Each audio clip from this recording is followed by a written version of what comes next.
Okay.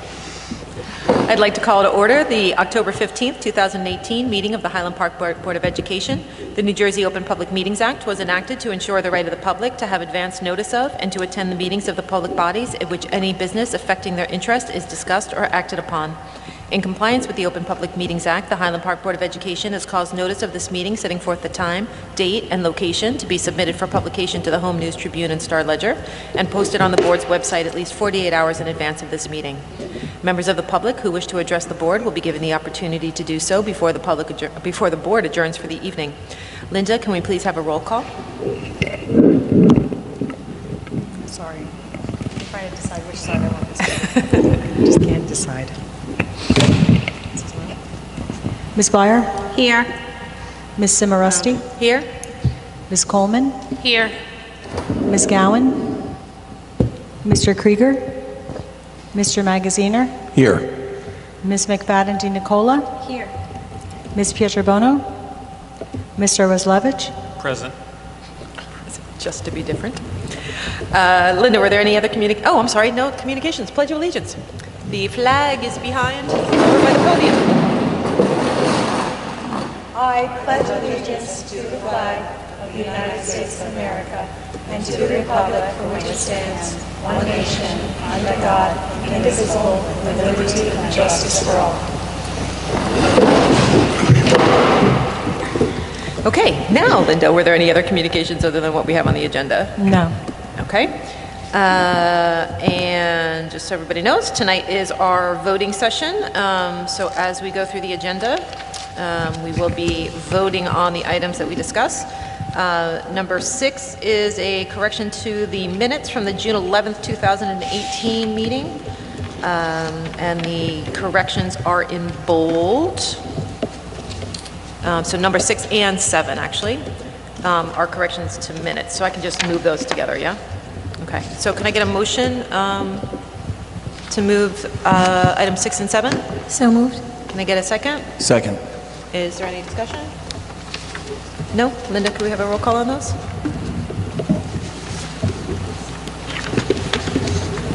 Ms. Byer? Yes. Ms. Cimarusti? Yes? Ms. Coleman? Yes. Mr. Magaziner? Yes. Ms. McFadden DiNicola? Yes. Mr. Roslevich? Yes. Okay, and number 8 is the approval of the minutes from the regular public as corrected and executive session meetings from the executive session meeting from September 17th, 2018. Can I get a motion to move item number 8? So moved. Can I get a second? Second. Any discussion? Nope. Seeing none, Linda, could we please have a roll call? Ms. Byer? Yes. Ms. Cimarusti? Yes? Ms. Coleman? Yes.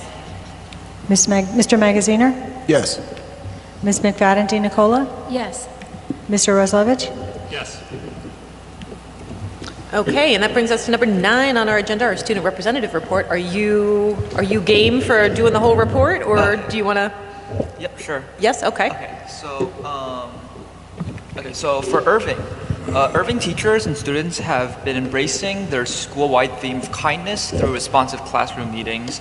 Spirit Week, building a sense of community with their kindness tree in the main entrance.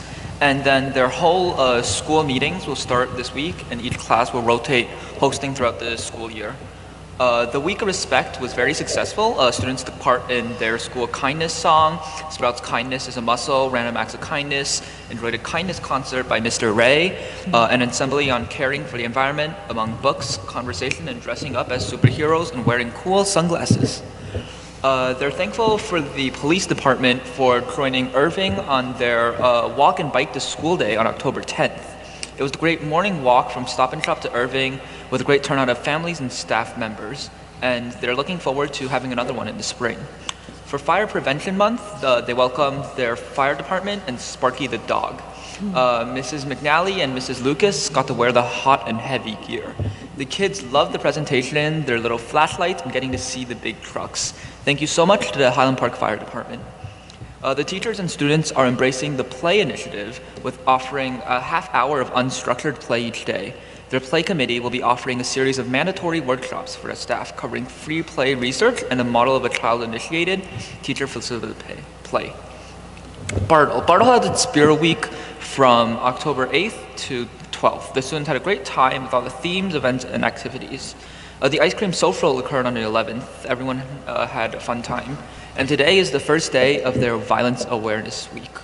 For the middle school, the students had a pep rally on Friday the 12th, last Friday. And for high schoolers, the senior students have their portrait days today and tomorrow, and Wednesday. Students are getting ready for their pictures for the yearbook. And progress reports came out on the 9th. The students were able to gauge how they were doing this school year. Cool. All right. Thank you very much. Anybody have any questions about comments on anything on the student representative report? Okay. Well, I noticed that the boys soccer team is unbeaten and 14-0, or maybe even 15-0 by this point. I don't know. But that's to be congratulated. They're doing a great job so far. Wow. That's a lot of games. Yeah. A month into the I think that's the right number. Is that the right number? I think it is. I'll look it up. I should probably make sure that we give you a full rundown of fall sports. Our volleyball team is doing very well as well. Cool. So Very exciting. we're destined for another ShopRite Cup. All right, great. All right, thank you very much. So, Scott, we'll move on to your report. Dr. Nicosia is on her way back from early release from a graduate class that she's taking, so she'll be here in about 25 minutes. I have a brief presentation that I'm mandated to provide to the board. The Department of Education requires me to share some of our park standardized assessment results. I think I'm going to sit for this because I feel that the atmosphere is not conducive for me to stand in front of all of you. We have nobody in the audience. I did decide this year to, yeah, I should move that. I'm going to dance on my way to the projector and try to liven everybody up. Balance everything up.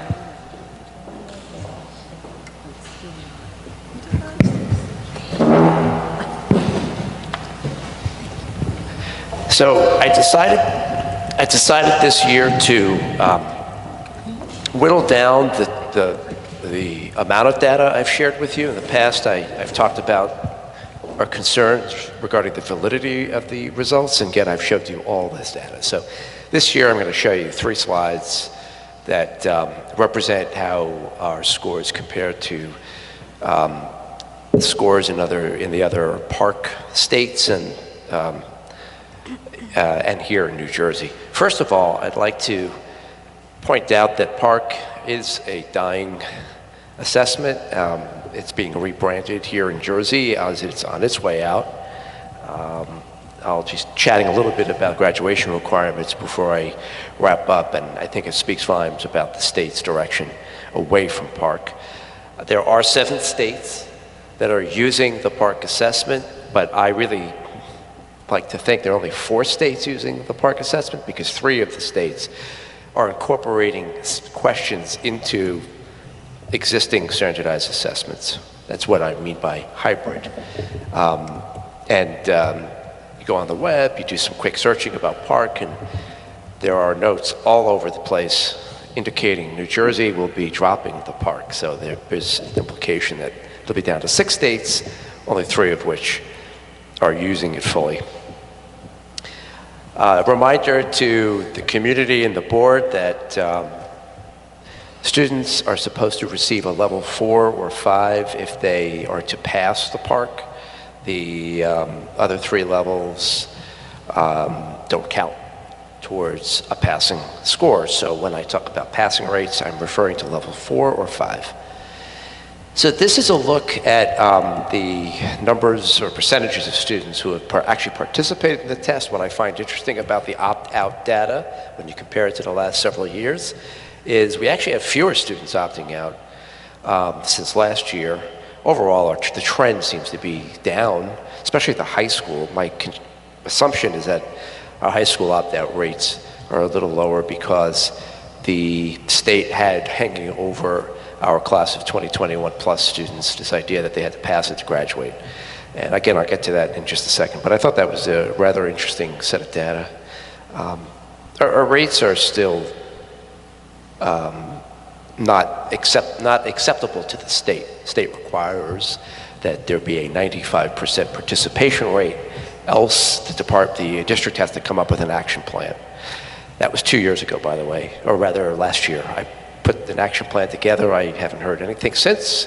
The action plan simply had us making sure that we send out communiques to the parents and guardians and do what we can to promote taking the test, which we've done sort of.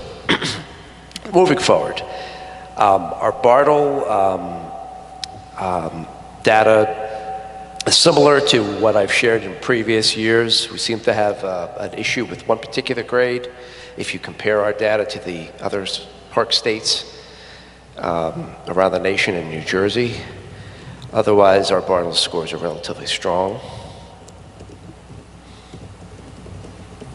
The supervisors and I toyed around with why we think third grade, if anything, seems to be a problem or an issue, and we think it has to do with the second grade curriculum, not necessarily providing a foundation for the third grade assessment. All of our curricula, and Dr. Nikosia is going to speak to the math curriculum in particular, is aligned to the state standards, and I think I've talked enough about the rigor we're trying to install in our programs with the curriculum committee. We don't think that's the issue. Scott, Our have you middle seen school that same scores, thing? Scott, as they have been in the past, are challenging when compared to other schools in the state and across the country. Seems to be a little blip with sixth grade English. We have not seen, by the way, a precipitous drop in park scores since we reduced the number of minutes that we offer of English. We made a change 2 years ago to the middle school schedule in which we took a double block of time, made it a single block so we can open up a period to allow for support services and also add an elective for the kids. So it's interesting to note that we haven't seen at least a drop in park scores since that time. But as you can see in our other grade levels, our kids are still struggling in other subjects, in the math and English subject tests.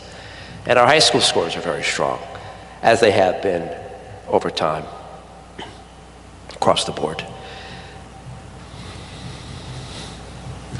So I'm going to take this opportunity to just update the board and the community about the graduation requirements.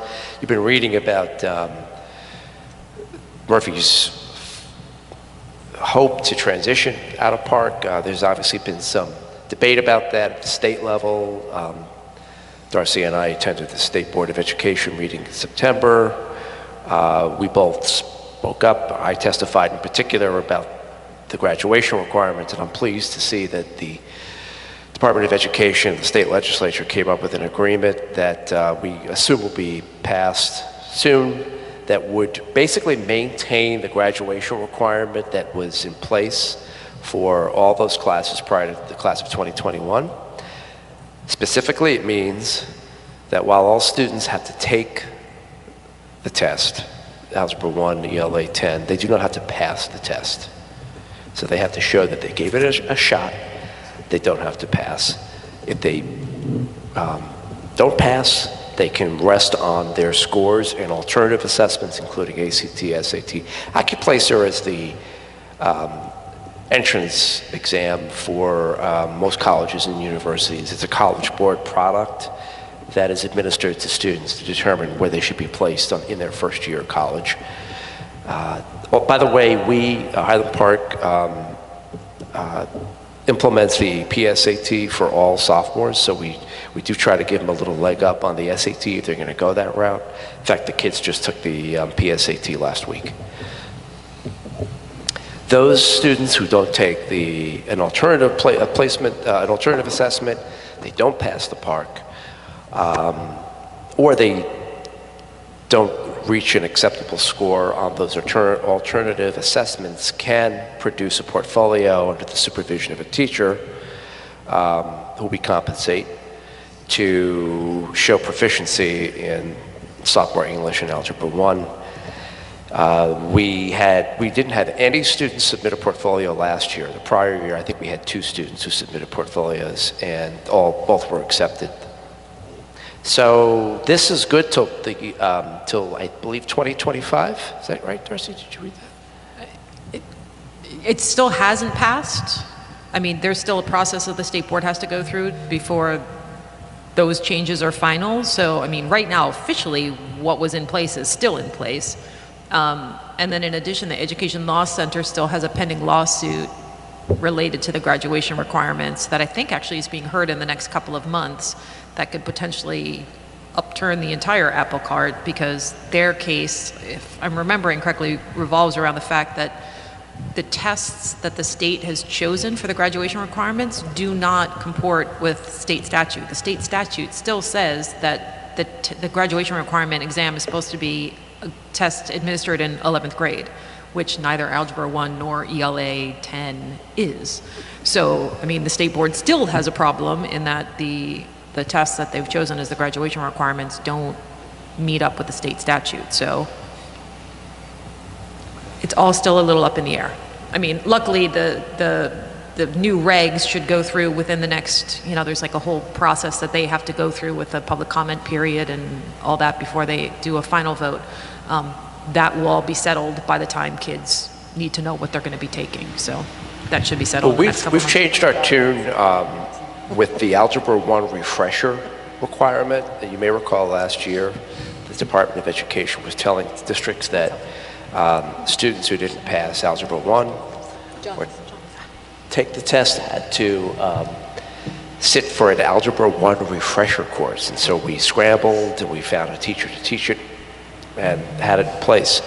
This year we've gotten a different direction from the Department of Education. We're not required to expose students to the Algebra 1 refresher. We are required to offer it. So you'll see on the agenda we are recommending to hire a teacher and see if we get anybody to take the Right, but it would just be based on student request. Like if a student wants to take it again, then they can take it again. Strictly but voluntary. we don't. There's nothing where we have to make the kids take that. So I mean, he kind of. The other difference is that the proposal that the Department of Education put forward to the state board was that it would reduce the number of high school tests from 6 down to 2. So it would only be the algebra or the Algebra 1 and ELA 10.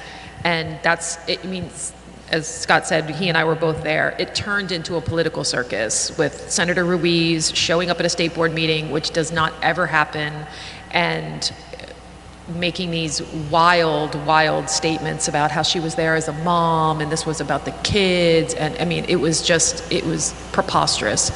And their whole argument, hers and Senator Sweeney, seemed to revolve around the number of tests in high school. Like they just do not want there to be less standardized testing for our students. So the compromise that they struck was, instead of going from 6 tests down to 2 in high school, we're going to go from 6 to 4. So there will still be, I think it's 9th and 10th, right? So they'll still have to take whatever they're eligible for in 9th and 10th grade.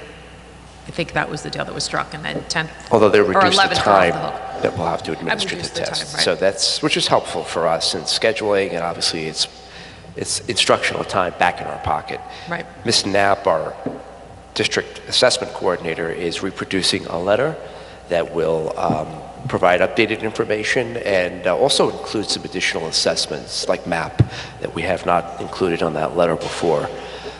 So you're going to be getting that probably in the next week or so, just to keep everybody in the community abreast of some of these changes as well. So that concludes my presentation. It's relatively brief. We should have Dr. Nicosia here in a few minutes. And so we might have to come back to her if you're okay with that.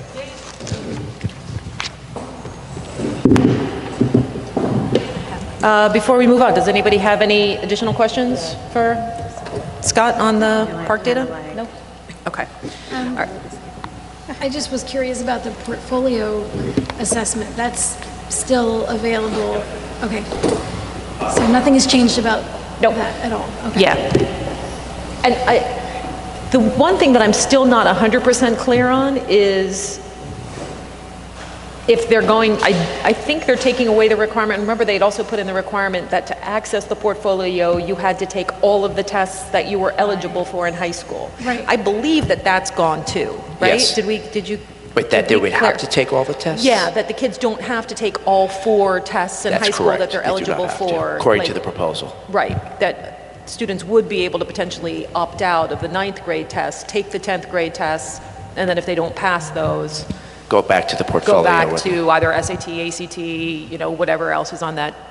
I keep wanting to call it a smorgasbord, but I have a really hard time saying that word. But I still want us to use that word because that's what it is, right? It's like this whole big menu of tests that you can use. Delicious. But I just can't say that word, so I should really, or get coached. I Buffet. need coaching. Buffet. But it's not as much fun as. No, it's not.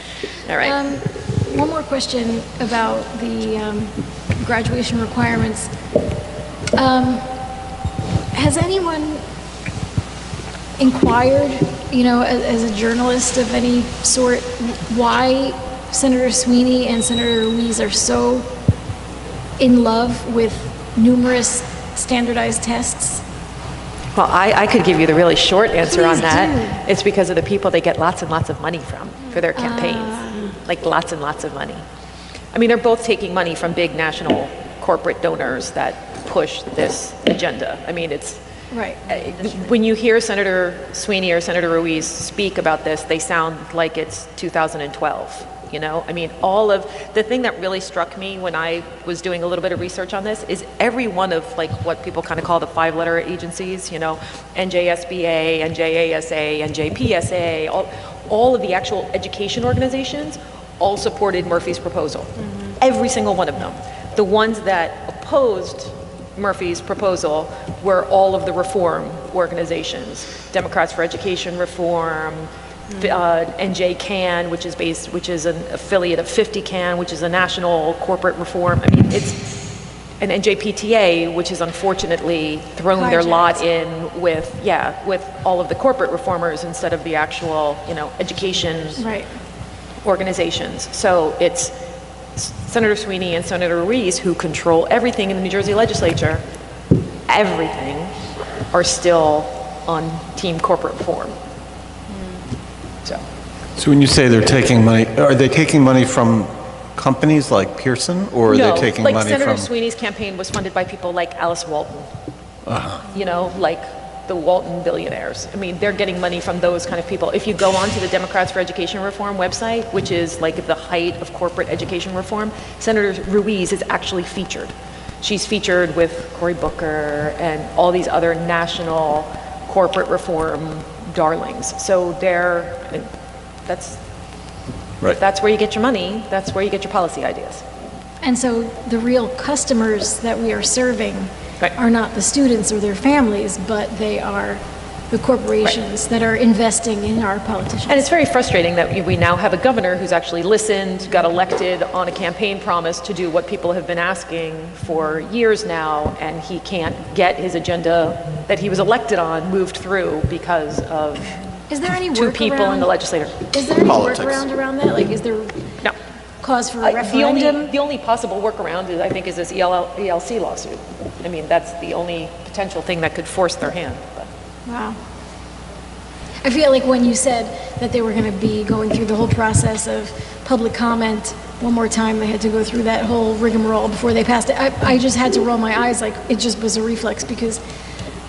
Yeah, and it's not that kind of public, it's just a formality. They do this with any regulatory changes that are made. There's just a set process that goes on. So it's not like another one of those, tours. It's not that.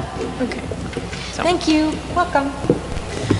Okay, so if there isn't anything else about Scott's presentation, so Linda, we'll have to go back to 10 when Dr. Nicosia gets here. Okay, so we'll move on to item 11, our board committee reports, and these will probably be pretty speedy because I don't think there's a lot of new things, and we did go over everything thoroughly at our workshop meeting last Monday. So we will start with curriculum and instruction with Michelle. Okay. I smell something burning, right? What is it? Oh, it's... Something is burning. Oh, hi. Holy mackerel. Wow. Work. Wow. Note Now to I smell self, it. the I don't projector smell it. I gets don't smell really it. hot. Thank you. Wow. Feel free to Yeah. have another agenda. Like, why do I smell something burning? But, Wow, well, that added a little excitement. I still don't smell it. that was Speaking of Fire Prevention Month, Yeah, it was coming straight for me. right. Right. Wow.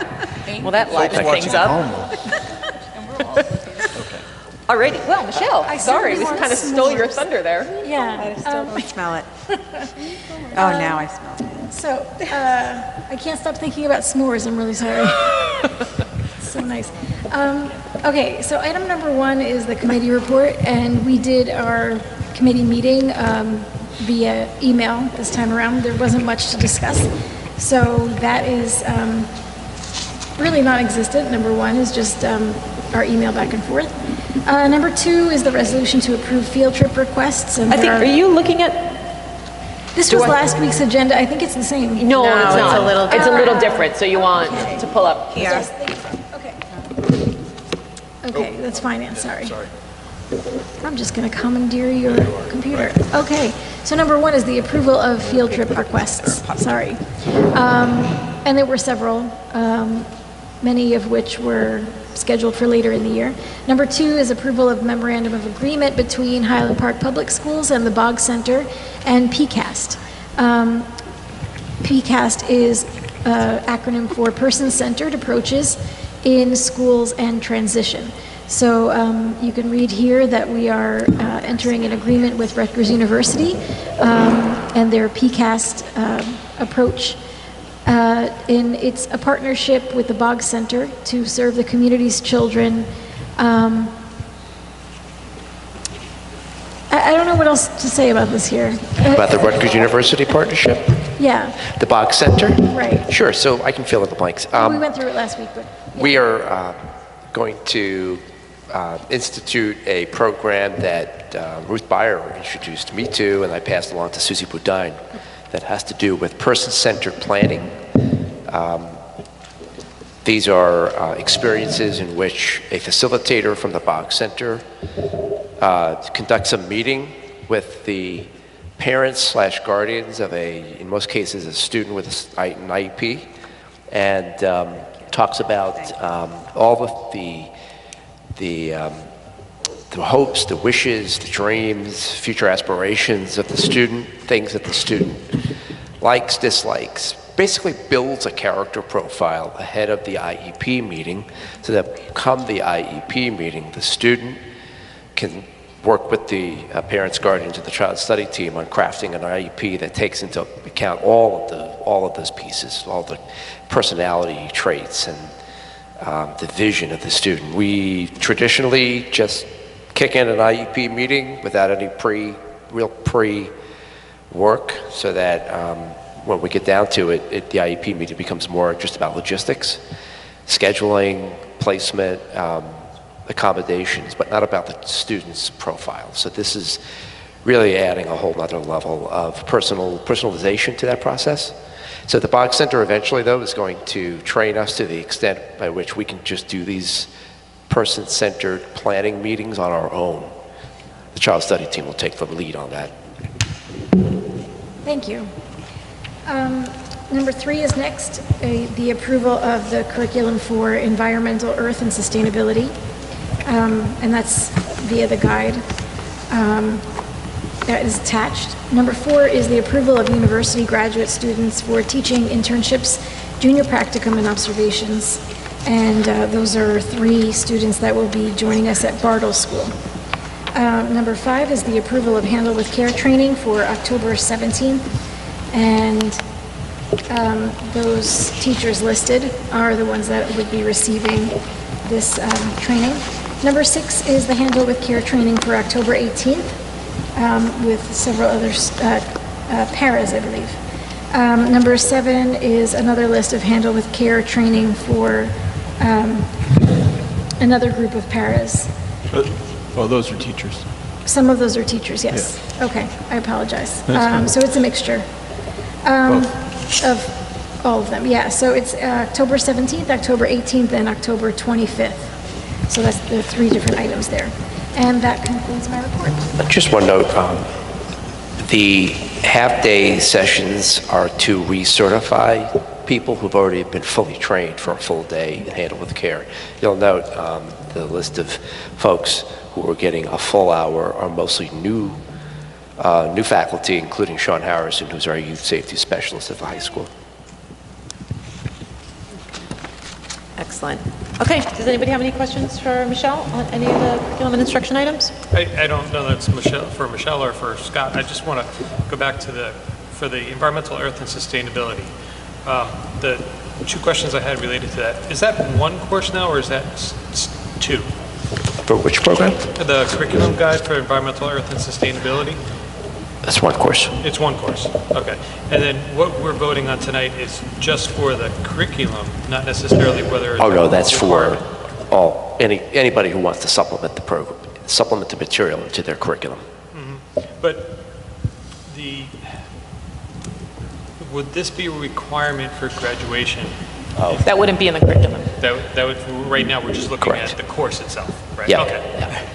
Yeah, we actually went over that. I remember back in August, there was some concern about that among parents, and we agreed it would not be a graduation requirement. Okay. Thank you. Okay, if there's nothing else for Michelle, we'll move on to finance, and Mr. Magaziner is going to go over those items with us. Okay, so last week we did go through and review the Finance Committee report. We had met a week ago. So really everything that is here, other than a few changes, are things that we had discussed, but I'll go through them. First group of items are our standard monthly bill lists. There is one addition, and that's I guess the first week of October for the cafeteria bill list is also included in this week's approval items. Number 6 is the travel and related expense reimbursements report. We have a series of reports as well, financial reports for July. These are preliminary pending the final audit.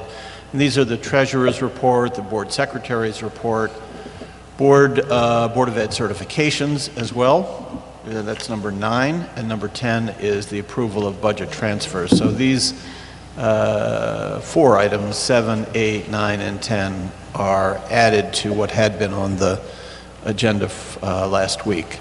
The next group are the approval of several of us to travel to the NJSBA workshop, which is coming up next week.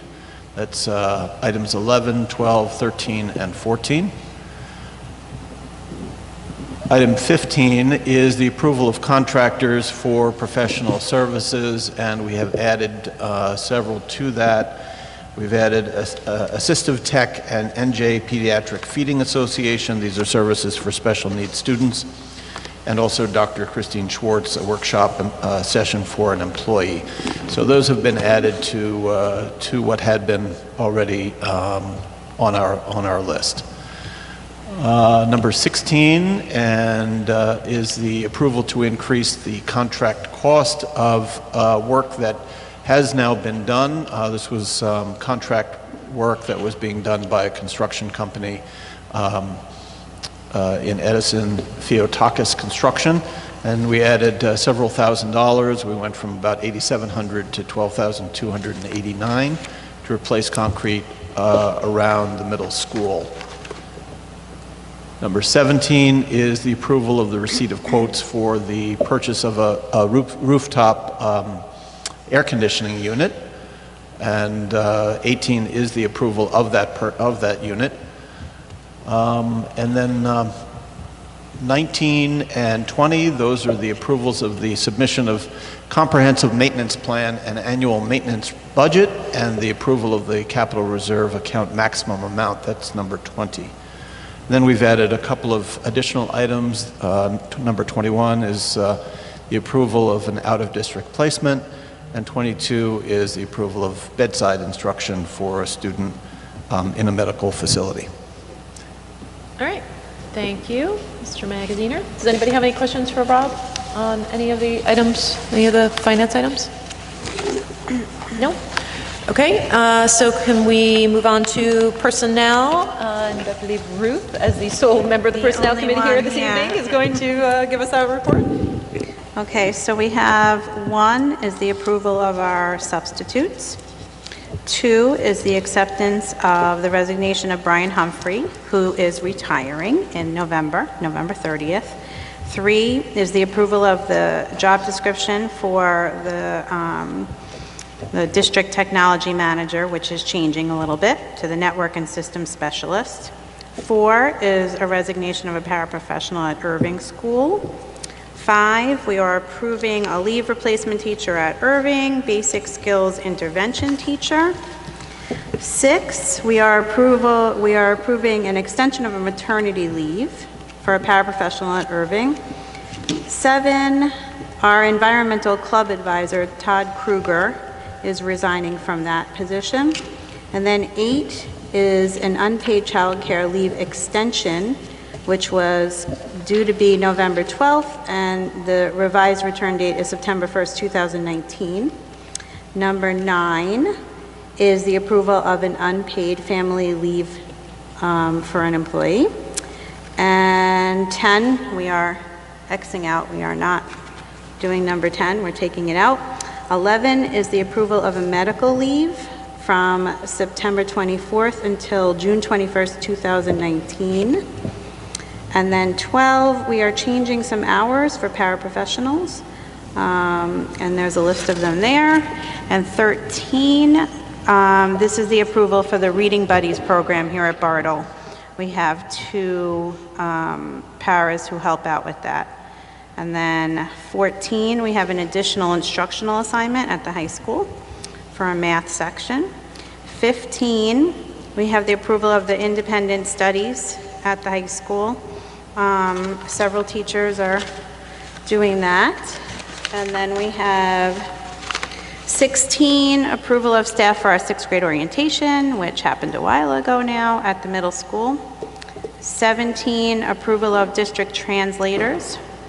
And it's nice to see that we have a Russian translator now. I don't think we've had that in the past.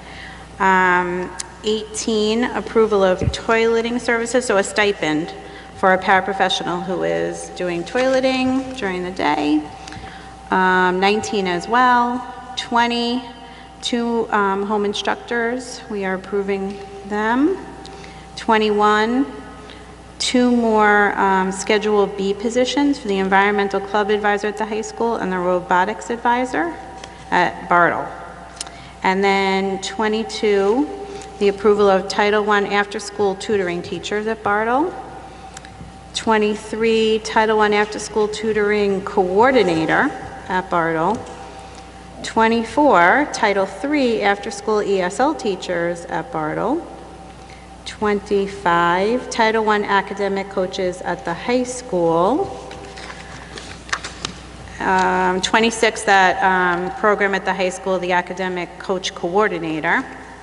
27, the approval of the ELL parent night teachers, which happens at, I think that's Bartle as well. And then 28, approval of a Title I homework program teacher at the middle school. There's a lot here. Okay. 29, approval of Title I tutoring teachers at the high school. 30, approval of ELL parent night paraprofessional. That's at Bartle. 31, Title I SEL program school psychologist. That's also at Bartle. Social emotional learning program. 32, approval of Title III immigrant welcome handbook writing teachers. So these teachers are going to be writing this handbook, okay? 33, approval of back to school night babysitting at Bartle. And then 34 is the approval of that Algebra 1 refresher course teacher that you were talking about, Scott. 35, the approval of a paraprofessional lunch aid for Bartle. 36, a paraprofessional lunch aid for Irving. 37, a substitute paraprofessional job coach at the high school. 38, a substitute secretary for our district. 39, approval for many professional development presenters for the year. 40, approval of extra hours for the Irving School secretary. And that is it. Many, many, many. Do we know, what's the substitute secretary? What is? We found somebody who did a wonderful job filling in for TRMO, and we want to put her on our rolls in case we ever need to go to somebody in a pinch, That's great. as opposed to going through So source it's for just teachers. to have somebody there if we need them, not we're using one currently? Correct. Usually we go to source for teachers, Gotcha. but this person knows us now, so it'll be helpful to Perfect. be able to go to Thank her. you. Any other questions on personnel? Quick one. Under 39, the professional development presenters, have we been doing that before where the rate for the prep and the rate for the presentation were different? Correct. Oh. We pay for prep, and if it's not during school hours, for the actual workshop facilitation. Okay, but in a different rates. I don't think I picked that up before. It's the contractual rate. Okay. Yeah, it's specified in the contract. Thank you. And I like it when so much of our PD is our teachers working with our teachers. It's really cool. Absolutely. As opposed to years gone by where we are hiring this outside consulting firm and that outside consulting firm. So this is very nice. Okay, any other questions on personnel? Well, we did go through that babysitting thing. Yes. We're all set on Yeah. that? We're not doing that anymore? We're going to work on that. Okay. We're going to work on that. Okay, thank you, Ruth. So we'll move on to policy, and I believe, Monique, you got tapped for that one? Yep. Policy Committee will be meeting soon. Tonight we have 3 policies that are up for vote for first reading. All of 3 were discussed at our last meeting. The first one is the Equal Educational Opportunity Policy number 5750. The second policy, Use of Facilities, 7510. And the third is reporting potentially missing or abused children, 8462. So all of those are up for first reading vote. Okay. Did anybody have any questions or concerns or comments on any of those policies? No? All right, well, that was easy. Yes, thank you. Okay, so we'll just stay over with you for equity and excellence. Oh, okay. Let's pull up those notes. Okay, Equity and Excellence met on October 11th, and we had quite a few items on our agenda with very rigorous discussion on each. The first topic we discussed were the honors and AP enrollment demographics that Dr. Taylor had presented on a previous board meeting. Questions we pondered were what the current data tells us about disparities in enrollment. We considered also the middle school pipeline that should be looked at as well when thinking about high school disparities in AP and honors enrollment. And we looked at identifying strategies for increasing minority enrollment in these particular courses. Notes from our discussion include the following. Scott shared with us that the vision for 6th grade math will be for 6 and 6A to merge. The short-term plan is to compile an advisory group comprised of parents, teachers, middle school and high school students representing divergent perspectives on detracking with the goal of eliciting ideas and assessing potential needs, for instance, parent workshops, teacher professional development, and other interests from the various stakeholders. Administration's proposed timeline it will present to this group is that in summer of 2019, 4th to 7th grade teachers will revise the math curricula to set up the students for success entering 6th grade. This means that the expectation is that by the school year 2020-21, students will reap the benefits of the new 5th grade curricula. Second part of the plan is for professional development, best practices in differentiated instruction. The third component and linchpin of the plan is to provide a third class period for support, specifically for the Math 6 students, to give them that extra leg up in that stretch that they make. This class option will be provided during the elective block, so it does not affect any other core subjects. And finally, and the plan will be the plan to make a current half-time teacher position full-time, which will allow for an opening of the additional class section. The ballpark investment for this new initiative is in the area of 80 to 90,000. Guidance counselors' role in encouraging underrepresented students to enroll in more challenging courses was also discussed. We talked about this in previous board meetings and felt that some of our underrepresented students were not feeling as though they were getting enough information about their options. There were also concerns expressed by parents of students of color about the lack of support and guidance for these students in high school. Scott mentioned the need to address the middle school pipeline so that more students can be better prepared for taking rigorous classes in high school, and will look to guidance to help support him in that initiative. We discussed the root of the problem related to the guidance department, and that is that it's understaffed. We don't have the funding to hire more guidance counselors at this time. And Scott did brief me really on a little bit of the history that took place before I came on board, and that is that the supervisor of the guidance department was cut years ago by the previous superintendent. Currently, we only have 2 guidance counselors at the high school. Scott did indicate that he wants to see what funds can possibly be freed up for the hiring of an additional counselor during the upcoming budget process. And lastly, Dr. Taylor will update Equity and Excellence next month when we meet again on how things are progressing in the plans to support our students in the middle school pipeline. Ruth did ask how students are currently being told about the requirements for getting into honors classes, and Scott said he will look into that and report back to the committee. So that was it for that topic. The second topic on the agenda related to this issue of the enrollment in honors and HP was the social inclusion barometer.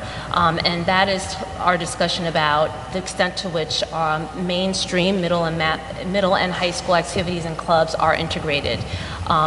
We discussed whether or not there is a low overall representation among African American, Latino, and students with disabilities in various high school activities and clubs, and middle school as well, and how, if there is a lack of representation or underrepresentation, how can more diversified participation be fostered?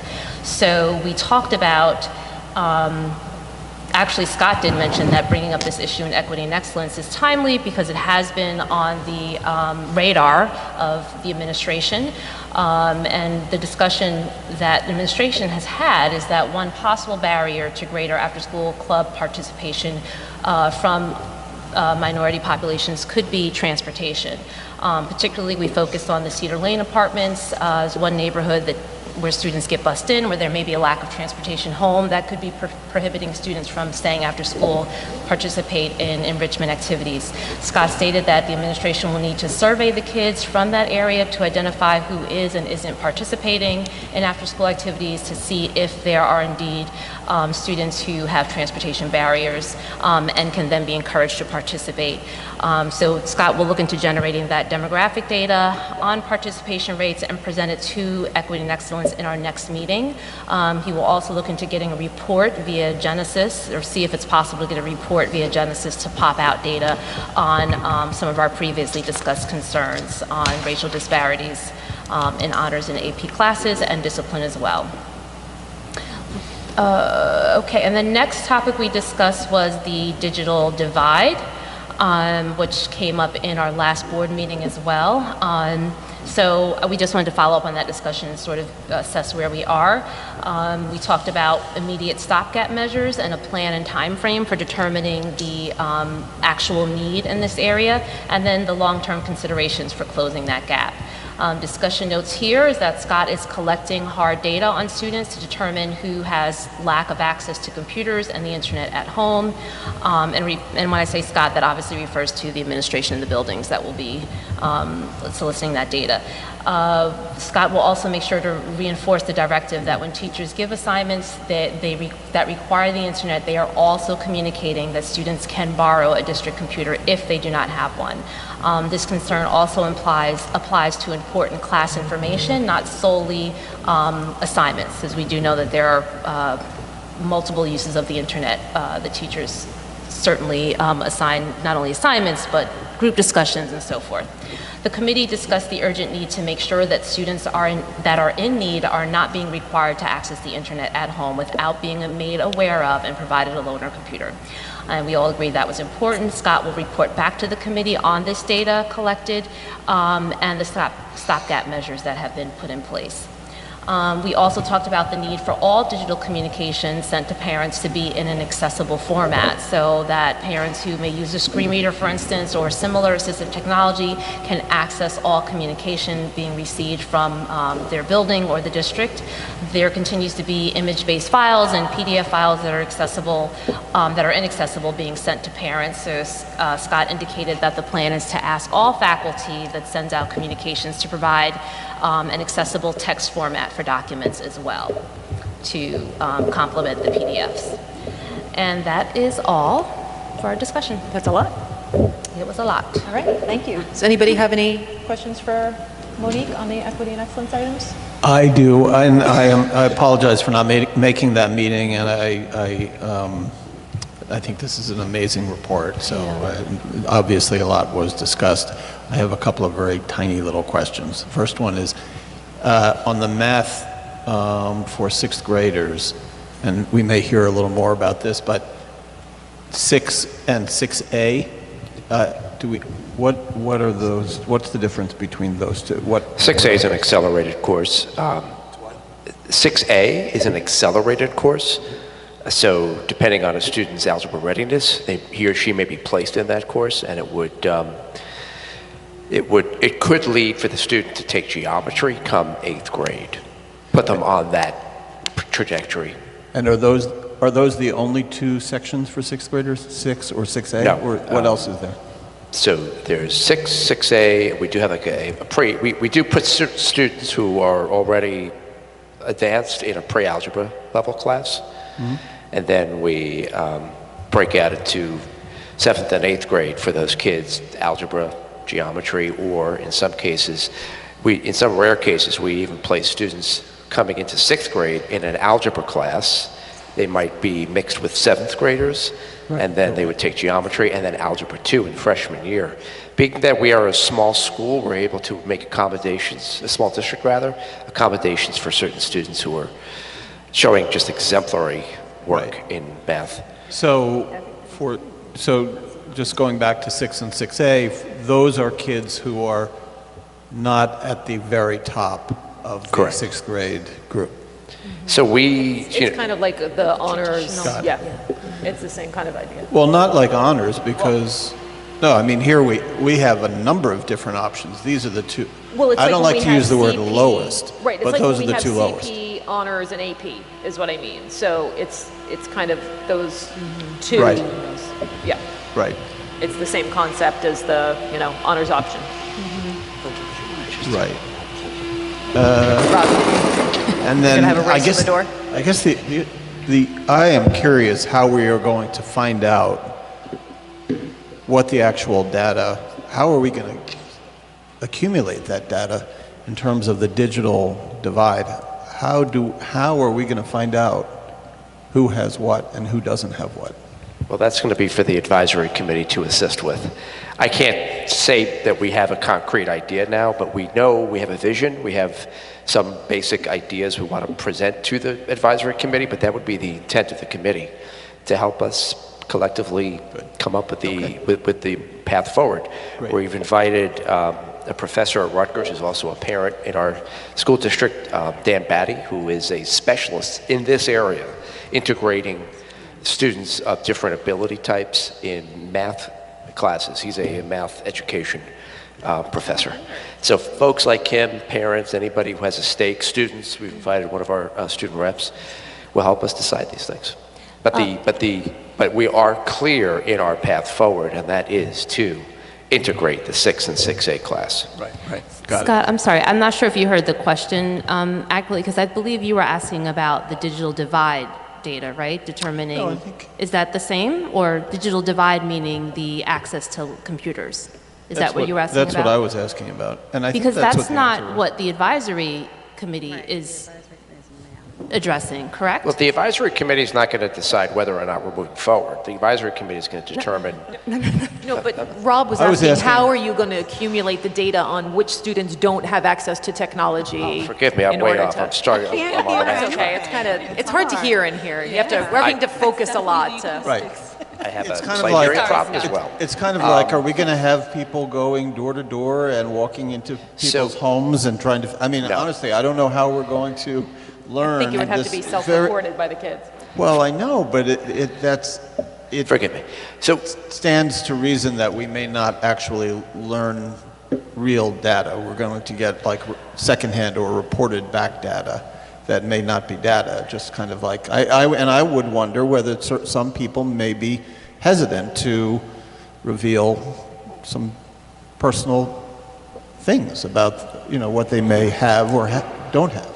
I don't know. Anyway, I'm curious how we're going to find that out. Yeah. I've started collecting, and I had hoped to have enough to share with the board tonight. I don't have all schools' data yet, but the information we get right away, beginning of the school year, to determine who we need to send paper copies of materials to. Right now we have 5 families who've confirmed that they need paper copies of digital materials. In the entire school district? Well, yeah, that's the data we got back, and about 20 here at Bartle so far. I haven't gotten my middle or high school information back yet. But that's just a very cursory look at what we need to learn more about. I'd like to conduct a digital and a paper survey. What we don't distinguish, for instance, is whether parents, guardians have internet access versus just a computer sitting on their desk somewhere. Or just a mobile phone, right. Yeah. Or a flip phone versus, we need to be more specific about our questions and back to your point about the privacy and confidentiality concerns, I don't know how we're going to get around that because we can't go into people's homes. Yeah, that's right. I don't know. Okay. Well, and I think some of the questions may need to be more geared towards the technology that teachers, or maybe technology is not the right word, but like the programs that teachers are using. Like, could your child access Quizlet? Could your child access this? Like you might have a particular device, but you might not be able to, it might not be accessible to some of these. I mean, there are so many different things that teachers are using now. Right. Google Classroom, what I'm hearing is lots of parents like, I just don't even know how to use these things. Even if I have a device, I don't know how to help my kid access them. Correct. I hear you on that. And I'm speaking of that as well, I'd like to gauge whether teachers are taking stock of which students in their classes are struggling with the technology-driven. Right. And that's going to be a really good way to identify kids too, right? clue. Is which Yes. kids are not getting that stuff done. Like if things are, we're trying to avoid the assignments that are, but I mean, I think the problem is some of it's not necessarily assignments, it's studying. Right. If your studying is on Quizlet, but you can't get onto Quizlet and you're constantly, 10 points lower than everybody else, teachers may have to kind of try to identify kids that way too. I think we need to stay the course and promote and expose technology for those students who might not have that opportunity at home. But we have to be wary of what Darcy pointed out last meeting, and that is that Highland Park is unique in that we do have the haves and the have-nots, and all of this 2 square mile compressed area. So there's a lot, we need to do a deeper dive on the data, but I don't want to discourage our teachers from using the technology. I just want to encourage them to provide more access. Right. Okay. I have a question about that because different buildings might go about that survey different ways to gain that information. And I know that, privacy is going to complicate things. So, my thoughts are that maybe the middle school and high school students would be able to answer that themselves about what they have in written form to the teacher. If the teacher were to ask them directly, how many of you have difficulty, studying when I give you a Quizlet? I think that I would like to know from each classroom where the difficulties are. So not just building level, cursory survey, but Bartle might be using Quizlets a lot more than the middle school. We just don't know.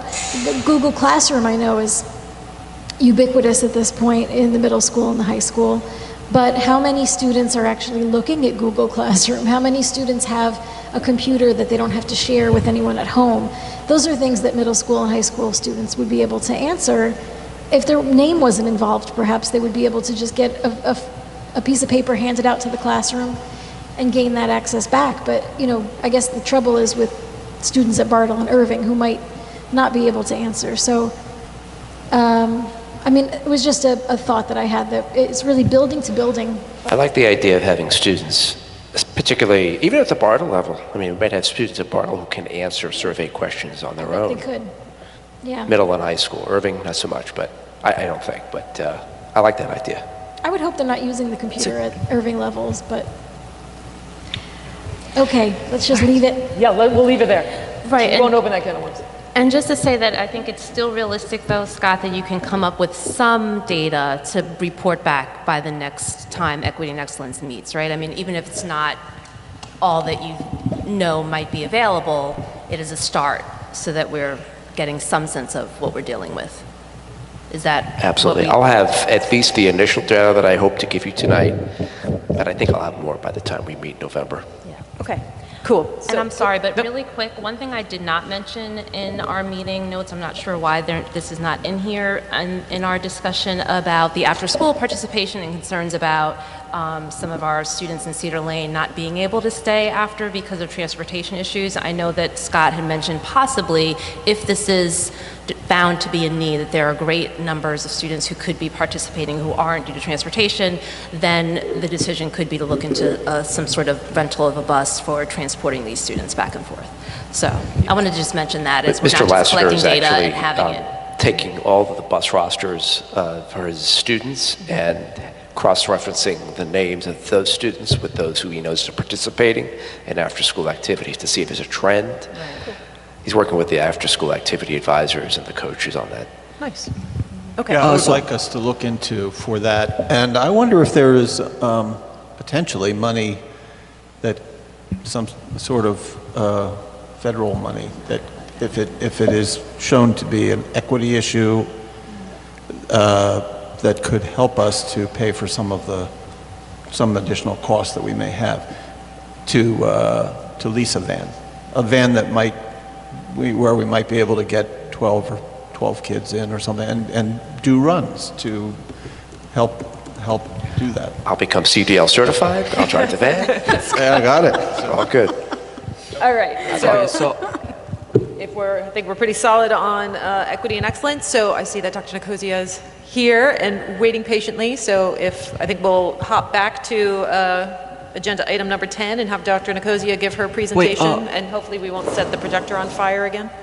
before we go in, I have a question about the equity and excellence part. Okay. Okay, so just it's a question I don't really like to raise, but are we sure that the students who are receiving the school district computers and Wi-Fi's are are using it properly in proper ways? Is there a way to monitor that, or we're going to worry about getting them in kids' hands first. I mean, we have a whole tech department that deals with any kind of breaks or repairs or anything like that, and I'm sure they'll be happy to tell us if they're seeing a lot come back damaged. But we need to get devices into kids' hands so that they can get their work done. I mean, I don't mean But it's not happening a lot right now, so we don't really have anything to look at.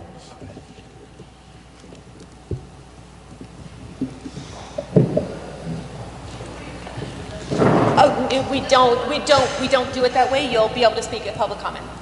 But when does that come? Public comment? Based on, did we? We went back to Right. So, superintendent's report. we're not done with that. Right. Just won't put a thing in. No, it was just the paper. It was just the paper in front of it. It's true.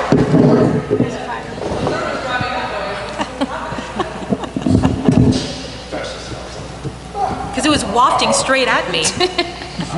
Gosh. No, we would have exploded in here. There was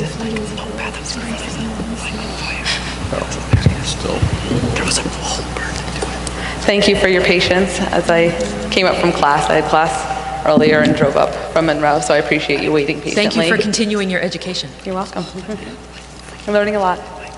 As we load up here, I'm excited to present some of the work that the teachers have been doing with K-5 math curriculum, in particular all the wonderful work being done at Conquer Math Workshop. at the workshop series and sort of our trajectory for that professional development experience. And in addition, sort of a new program that we've been working toward that I'll kind of explain as well. So I'm really excited to present that to you. Okay, so first I want to say it's a great time to be a mathematician in Highland Park. So one of the things that we're focusing on is using that language. When I first started a little over 2 years ago, I noticed that in a lot of our elementary classrooms, math wasn't not that it wasn't a focus, but our students weren't being called mathematicians. There weren't math anchor charts on the walls. Like there was kind of that void of enthusiasm for mathematics. So I'm really excited about the work we've been doing these past 2 years and what I'm going to show you tonight, that we've really increased that enthusiasm for mathematics. So again, a couple of the things that I'm going to be talking about is the professional development that teachers have been experiencing, the curriculum writing process and how the professional development impacts the curriculum writing process, the implementation of the curriculum, and then how that impacts the revision process. So for the past 2 years, teachers from kindergarten through 8th grade have been going to a series of Conquer Math workshops. At these workshops, the teachers experience hands-on, like be like the student experiences and sort of unpacking the standards to make sense of how to teach it.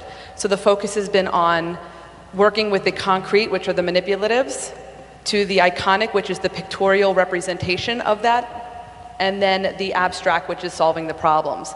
In traditional teaching mathematics, it's always been, here's the problem, I'm going to do it, then we're all going to do it, and then you're going to go practice, and then you're going to do more practice, and wait, and you're going to do more practice. And so we've kind of moved away from that, and we only move students through the stages of learning when they're ready to. So we have some students that just live in the concrete. Cognitively, that's what they can handle, and that's okay. It's okay to use manipulatives, just like it's okay that I use my calculator when I have to do some mathematics, right? Same thing with the iconic. Ultimately, we want to get students to make a visual representation of that in their head because that builds that fluency. From fluency becomes automaticity, which is the abstract. So we want to move through the students through their stages of learning when it's appropriate, and that's what this professional development does. In addition, it also allows for vertical articulation. So the teachers experience what the students at the grade level before them get, and then what where they're supposed to be going. So it's really nice. A really good example of that is in the 2nd grade standards. There's a standard where students have to problem solve with money. And if you look at the kindergarten math standards and the 1st grade math standards, there is not one standard in there that requires students to understand money. The value of it, what it represents, nothing.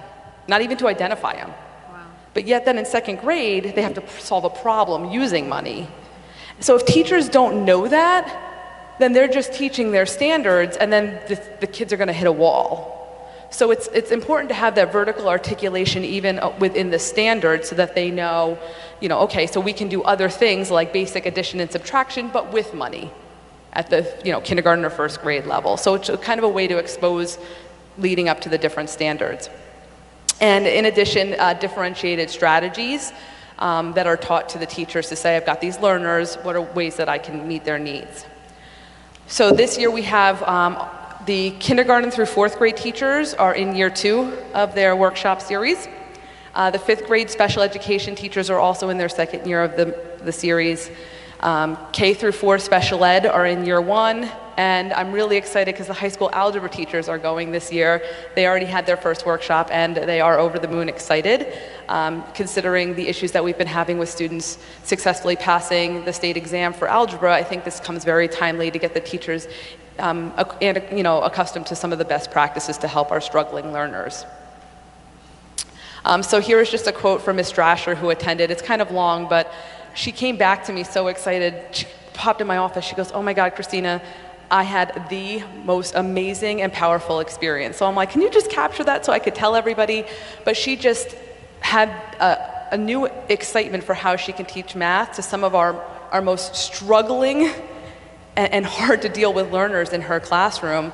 So just those new strategies, ways to increase the daily math routine, subitizing numbers, using the tens frames, and sort of that visual way, which is so important for those learners. So she was really excited about that. So they do a lot of work with fraction tiles. I wanted to put a picture up of the workshops that I get to go to, which are free because I'm an administrator. So I like to go with each of the groups of learners, each of the groups of the teachers, so that I can learn alongside of them, so I know what manipulatives I might need to buy, what are the supports that I can provide, but plus I know the look-fors in the classroom, so that when they come back, I can help and coach them through what they're doing as well. So we're learning together. So again, it's been really powerful because it changes the way they think about math, and ways that they can provide hands-on experiences, which I think sometimes lacks in math education. So it kind of is a good segue into the curriculum writing. So through our experiences at Conquer Math, one of the co-founders, Mary Oates, is a former math educator, math supervisor, assistant superintendent. She has fallen in love with the Highland Park math teachers, and volunteered her time over the summer to work with the teachers and myself on scope and sequence before curriculum writing. So she came down over the summer, sat with us, and really fleshed out how we can cover all of the major content in a small amount of time, because we really have to get it done before April. The state test, regardless of what it's going to be, is going to require that they take it April, May sometime. So how do we get in the major standards? Because we were looking at the evidence statements from Park, and we noticed that, for example, 83 8th grade students took an expressions and equations question. It was on the scale of continuum an easy question, and we fell below grade level. So all of our 8th grade students received an easy question, and we didn't really meet the expectations. When the teachers were talking about this is how we use the data to inform our instruction and our curriculum writing, we talked about it and they said, well, we don't really get to that till May or June. Well, that's a major standard. So now we have to rethink our scope and sequence or our curriculum writing to make sure that we're getting that in. So Mary came down and helped us. Here's just a sort of a clip of how we flesh that out in a calendar with 3rd grade math. So you can see how the fleshing that out and the best practices in Conquer Math kind of started to develop as we wrote curriculum this past summer. So I kind of took a couple of, I didn't want to bore you, I'm sure you read all those wonderful documents I sent over. But I wanted to highlight where you'll see some of those strategies play out. So here's an example from 3rd grade math curriculum. So students will practice building 3-digit numbers, drawing pictorial representations, and writing the numbers in expanded form. So here we're codifying that we want students to do these best practices, and here's what they are. So you'll see that the resources, like the program we purchased in the past, Everyday Math, Math in Practice, from Heinemann, the Conquer Math strategies, you'll see those as resources. So we're not teaching a program, we're teaching best practice, and we're teaching a curriculum, and we're using the resources that we have in order to meet the needs of all of our learners. And again, here you can see one from 4th grade. The teachers did just an amazing job. So you can see here, it's a requirement. When they're making arrays, the first thing they need to do is the concrete. So that's a requirement for all students who are sit in a 4th grade math class learning arrays. And then again, they move to the pictorial and so on. So you can see again some examples of some of that work. Some of the other things that came out of that curriculum writing that the teachers have been doing in the classroom are, they call them perseverance playgrounds, but there are 8 standard mathematical practices, and that's the how we teach mathematics. The content is the what we're teaching, but the standard mathematical practices are how we teach, and getting students to persevere through problem solving is one of them. So you can see that we are still working on our fluency and automaticity, I can statements with students, but also that we have opportunities for students to persevere through triazels and puzzles, Sudoku, and things like that. Just ways of seeing math a little bit differently, and to challenge some of our learners. In addition, we've been working on some math talks, so I wanted to show you representation from a teacher's class that I was in, and the focus in the curriculum and with teachers has been on getting students to identify strategies for which they're solving the problem, because there's multiple ways to get to an answer. Are some strategies more efficient than others? Absolutely. But students need to recognize that, right? And sometimes they won't ever use the most efficient strategy, but that's okay, right? But what strategy are they using? So we do a lot of work with, that's how you can see here, you have 5 different students that had different strategies, and that's okay, right? But also too, a couple of these students on this screen, you know, all of them, they could hear each other share their strategies, right? So if they didn't think of that strategy, they're like, oh, interesting way of thinking about that. So really cool stuff. So in the conversation with Mary when we did scope and sequence, the teachers were struggling with getting all of the meat and potatoes of the curriculum in a timely fashion. And so when the teachers asked Mary, well, how did teachers do it in the districts that you work with or that you've worked for? And she said, oh, we do a lot of number sense routines in the beginning of every math class. 5-10 minutes of a quick number sense routine, and every month we change the topic, so it's a different standard. Sometimes it's just reviewing some previous standards, sometimes it's sort of a pre-teaching for an upcoming unit, but that way you can build their vocabulary and their repertoire and get everything in a shorter amount of time. And the program is called Calendar Math, and Mary was amazing and had some of this resource floating around her storage unit and donated over $8,000 worth of supplies to the district, which meant that my budget allowed me to purchase the difference, which was a nominal amount, to bring in the program. But like any program, you don't use it the way it's fully packaged. Mary kind of looked at our scope and sequence and said, here's the best way to do it, to implement it. But essentially what calendar math is, and you can kind of see it on the left here, in a classroom, and then students participating in a first grade classroom. But it's a standards-based program that you build your number sense, it builds math vocabulary, and it's differentiated for the students. So sorry it's a little blurry, but on the left is an example of calendar math and how the teachers are using it. So again, they don't use it the way that the program guide or teacher guide is. We've kind of changed it a little bit, but every part of calendar has a different component. So for example, the calendar itself is patterns. So every month they get a new pattern and they have to predict what's coming next. So they're like, is it going to be red square? Is it going to be yellow circle? Is it going to be perpendicular lines, parallel lines, intersecting lines? So they have to make these predictions about the pattern. The teachers use questioning techniques to differentiate and say, okay, so what's going to come on the 9th day? Or something like that. They do a counting stick for visual representations of skip counting and things like that. There's a lot of computational connections with facts, a daily school count, a coin counter for place value. So there's a lot of rich discussions that happen while the students, and it's the first 10 minutes of class. So the first 10 minutes of their hour math block, they're just sort of doing this. And so you can see that it's sort of the first grade, they already are working on telling time, building number sense, recognizing place value, finding patterns, and more. And it's October.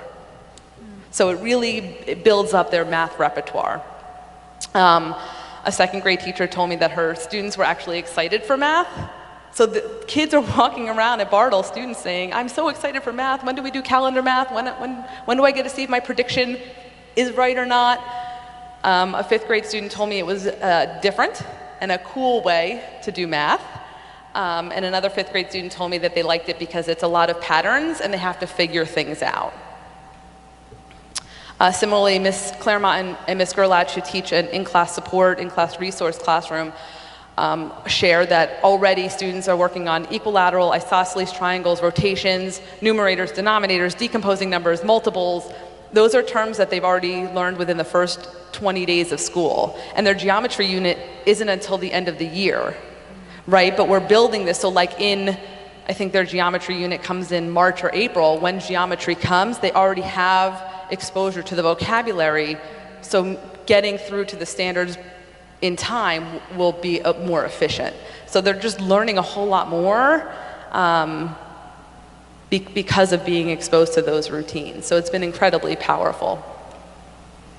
So sort of in sum, If you're not familiar with number sense, a lot of the research suggests that number sense is the foundation for all higher level mathematics. So building that understanding is really, really critical. And math doesn't equal calculating. Math is more than just calculating, again, what the research says. So we want to build that strong ability for students to think critically in mathematics, and building that fluency through those strategies. And more important, that all of our students can be great mathematicians. Thank you. Thank you. Thank you.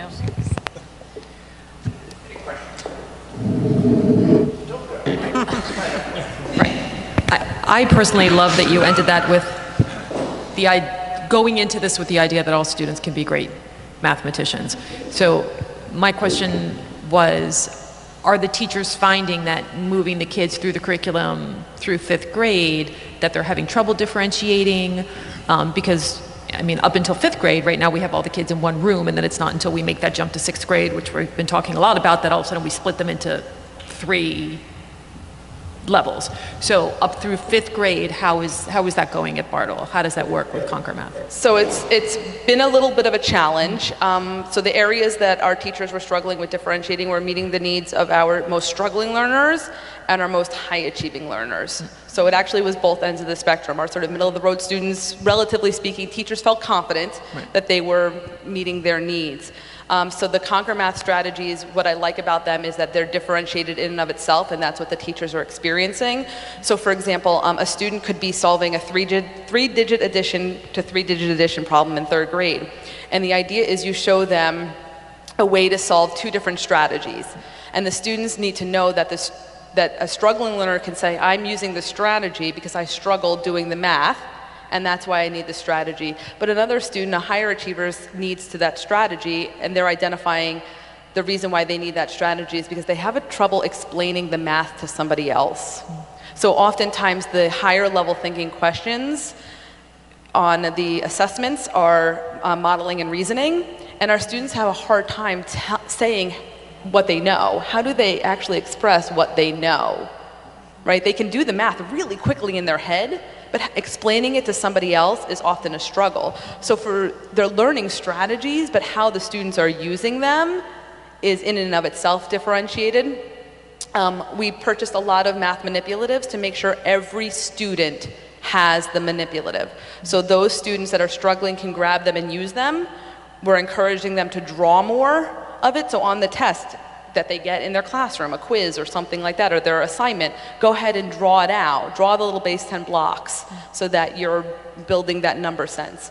And then those perseverance playgrounds, the idea for enrichment, providing those opportunities has been helpful too. So they get a lot of those resources, and we're compiling them together. So in the curriculum document, hopefully you'll see, here's how you support a struggling learner, and here's how you support a student that needs to be enriched. So sometimes it's challenging them with the next grade level standard if that's appropriate, and sometimes it could just be, here's how to give them a deeper problem or a way of thinking about the math a little bit deeper for enrichment. So the differentiation is sort of just built into and then you can help support that by teaching the teachers the strategies to teach that in that differentiated way. Correct. So a lot of what I do when I do informal and formal observations is focus on that a lot. What kind of questioning techniques are you using with the students to build that differentiation in? So even in calendar math, for example, some of our students get the calendar in front of them. They keep a little notebook, their calendar math notebook, and so some of our students need the calendar itself to actually count, or a visual representation in their hands, but some of our students can do it quickly. So some of the challenge could be, okay, well, predict what is going to be here, right? All students can predict, some students, but you can differentiate the supports you might need for them to be able to predict. So inherently in both the best practices and the math routines, it's sort of embedded in there. Thank you. Okay, so for all the reviews, like the teachers, So there's been a few teachers that have said the program's good, and then like 2 students that have said the program's good. But have you done like a full school-wide survey or like grade-wide survey about people who have done both calendar math and the math that was previously taught, and comparing how they liked it better? Have you done it, or have you like ever received any negative opinions about calendar math? So no, because we are in our like 6th week of it. So we just started, so we haven't gotten that far yet. So the plan is, as part of our revision cycle for curriculum writing, is I go every month to each grade level team meeting, and so we talk about the scope and sequence, we talk about the curriculum, what's working, what's not working, and then from there we kind of think about how much time we might need for revisions and what that's going to look like. So often those conversations and data collection come a little bit later in the year. I will say that an area for growth with the teachers has been the questioning techniques. So it's new. So they're standing up there going, okay, what's the, it's like they have to prepare a little bit to know what's the next, pattern coming up. What is going to be in 9 days, or what kind of questions do they want to get students to think about? Our students struggle telling time dramatically up to 4th grade. In fact, our 2nd, 3rd, and 4th grade teachers have requested the 1st grade clock to review some of telling time. It's a big struggle, and a lot of that data comes out of the pre-assessment that students take as their benchmark assessment. So right now I've just reviewed all but 2 classes data, and telling time is a big struggle for our students. So we're sort of building that in, and hopefully the data at the end of the year will show that they've grown significantly. And then the hope is next year the pre-assessment data will result in a higher achievement of the pre-assessment data, because they're now being exposed to this. So we are doing data collection. I just don't have that now because we're only a couple weeks into it, but we have thought about ways that we can collect data to look at our programming and those best practices to make sure they're meeting the needs of all of our learners. And our pre-assessments, when I started 2 years ago, students were getting really frustrated by taking the pre-assessments. I remember hearing teachers during a fire drill talk about their students crying because they were taking assessments that were post-grade level assessments. So for example, a 5th grade student would start the year taking a 5th grade test, but they haven't learned the 5th grade standards yet. So we changed that best practice when I started, so all students get the previous grade level work as the pre-assessment, because that tells you, okay, what did they retain from their mastery of the previous grade level, and then how can I use that to differentiate in the class? Can I just say thank you? Yes. Yes. That was a practice that drove me out of my mind. Like, why do you want to start the year off by making kids feel stupid? Right. Like, give me a whole huge test full of stuff I've never been taught. Yeah, that's not think that was the first thing I changed. And then get the grade back. I got a 20? I can't think of anything more demoralizing. Right. So the hope then too is that we're using the same benchmark data so that we could have that data to look at to say, okay, if our students are doing calendar math every year and our best practices, then they really should be coming to us, excluding students that come from other districts, right? But our students that are growing up through the Highland Park School District should be getting better as mathematicians as we go through the year. So it's not something that you may necessarily see overnight, but what we did see overnight was the enthusiasm, and that's what I wanted to capture for you. I have some videotapes as well, but I don't have permission from the students to share it publicly.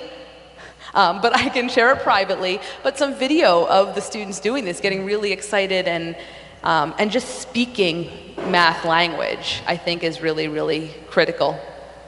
So will those concepts be able to be moved up, vertically articulated through, to keep that kind of engagement with math as the kids move through middle and high school? Because I remember when we went to Fannie Lou Hamer School in the Bronx, do you remember? These kids, high school kids, it's one of these performance consortium schools, so they don't do standardized testing. They have basically what do you call them? Like they do these massive portfolios, but they write 15-page papers about math. And I'm sitting there with my head blown. I can't even imagine writing it, but these kids could think about math. They were taught a different way of doing math other than just memorizing formulas and applying them. They were really taught to think critically about math, and that would be a pretty amazing thing for us to be able to move. all the way through. And so that's part of actually the assessments that we've created for pre and post assessments for our benchmarks have been more open-ended questions for them to explain their thinking, use a strategy, draw a picture, write in words, explain your thinking. A lot of the teachers now are using prove it. If you go down to Ms. Gappa's class in kindergarten, it's like all day. It's like, prove it, prove it, prove it. And the kids have to come up with the little pointer and show how they know what they know. So we're using a lot of that vocabulary, but are inherently built into our own local assessments are a lot of the rich thinking through words and pictures, because not everybody can necessarily write it, but the hope is that we build that over time, that capacity for a stronger ability to think critically about mathematics. So it's not about can they memorize all their multiplication tables really, really quickly. In fact, research says that that's actually damaging to students, but that they can explain why that strategy is the best strategy, right? How did they get to that? What are other ways of thinking about that? How does that work? Why does that mean anything in their everyday life? How is that applicable? Those are the kinds of things that we're building that hopefully will then get themselves up through the middle school. So what I didn't include there was the middle school spent 2 years doing the same kind of Conquer Math workshops. This year they're integrating a version of a routine in their class. So they don't call it calendar math, but it's like a version of a number sense routine. So we're working on that with middle school as well. And then this year, through the Title I funding at the middle school, we brought in a math coach, which will be working with the teachers 3 times a month, 2 coaching sessions and 1 professional development session. So the coach comes in, does walkthroughs, gives some feedback, and then based on that, customizes professional development for the teachers, whether it's working on those best practice strategies, student-centered strategies, higher level questioning techniques. We did a whole workshop last year on assessment, and we noticed that so if you look at Bloom's taxonomy, levels 5 and 6 are the highest level of Bloom's in terms of thinking. And what we discovered is that teachers didn't really have anything higher than a 4 on any of their local assessments. Wow. And now we're asking students to operate on a 5 or 6 when they take a statewide assessment. Right.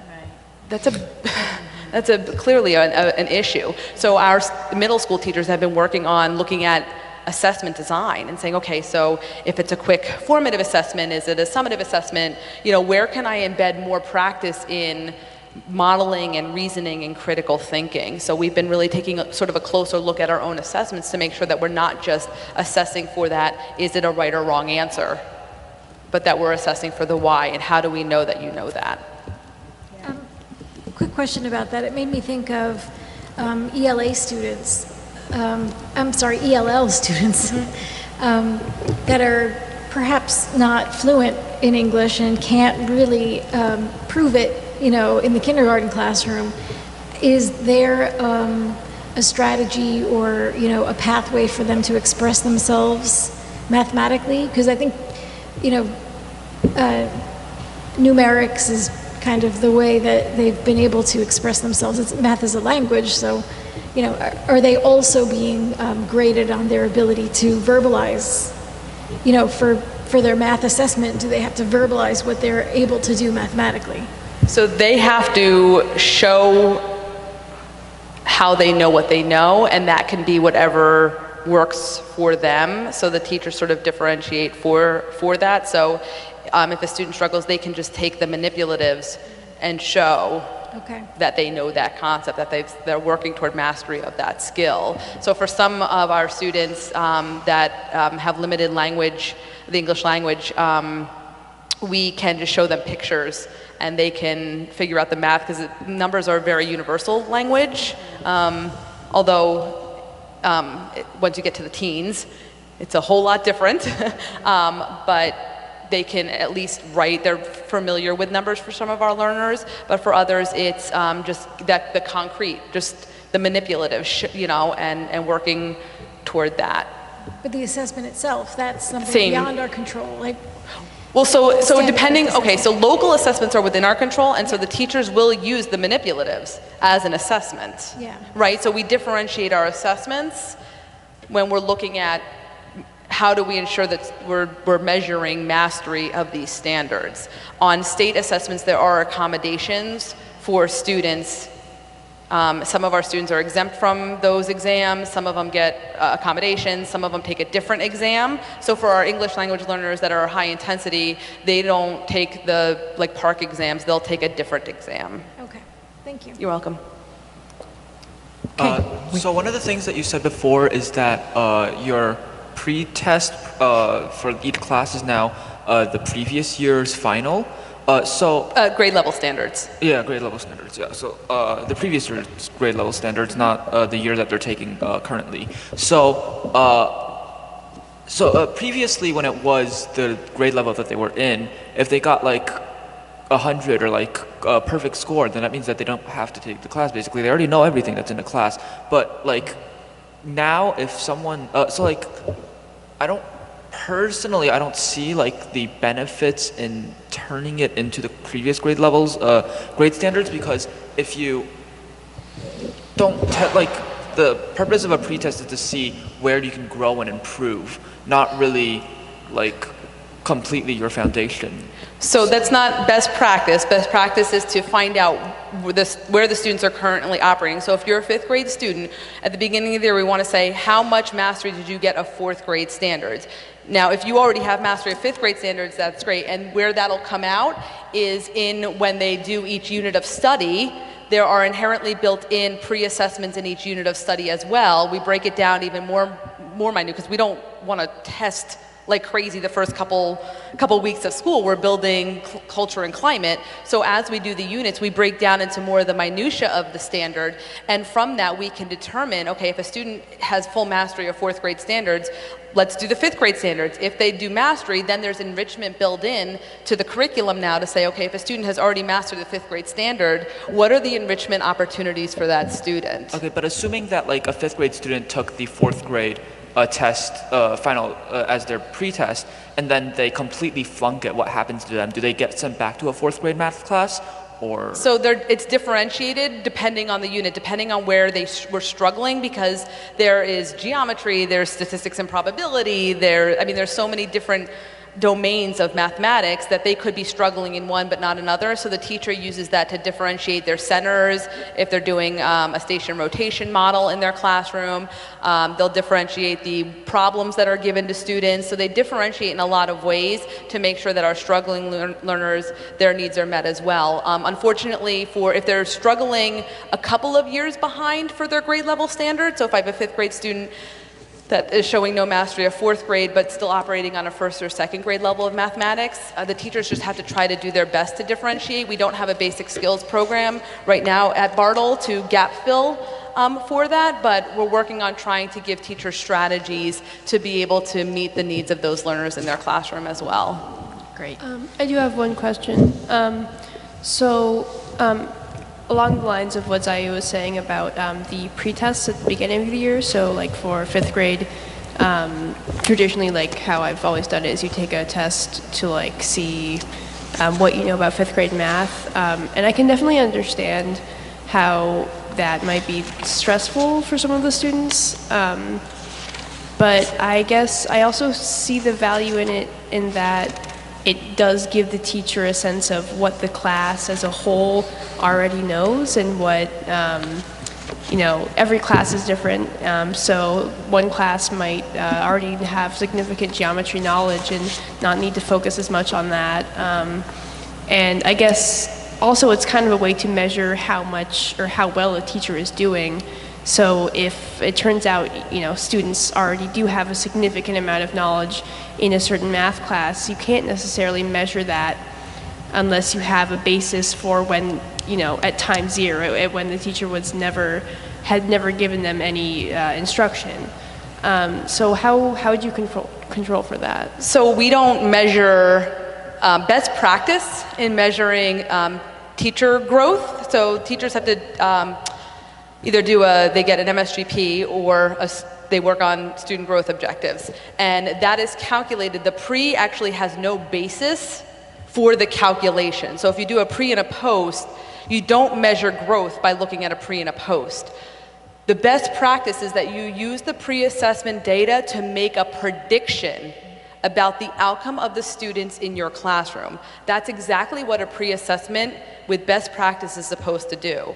So, I mean, I'm going to be perfectly honest. I will respectfully disagree a little bit in that only pretty much 5% of the world's population is gifted and talented in any one thing, right? How many Michael Jordans of the world are there? How many Tiger Woods of the world are there, right? There are a lot of people that are very good at what they do. There are a lot of great golfers.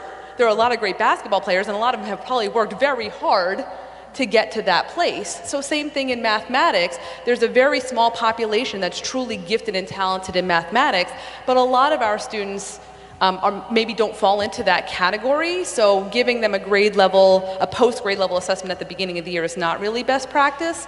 But again, you're not measuring growth based on a pre and a post. You're measuring growth based on the post.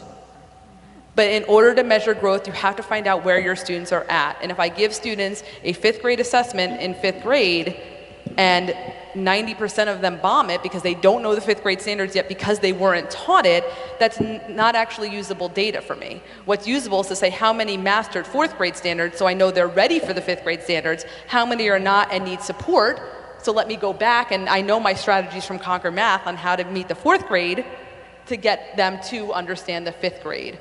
So, and then we we take that pre-assessment data and we group our students into tiers, just only for data collection purposes, to make a prediction about where they're going to be at the end of the year. That's all the pre-assessment data does, and we use a couple of other data points as well, like their ability to problem solve, think critically, or persevere, because a student that is going to persevere might have a higher outcome than a student that doesn't persevere.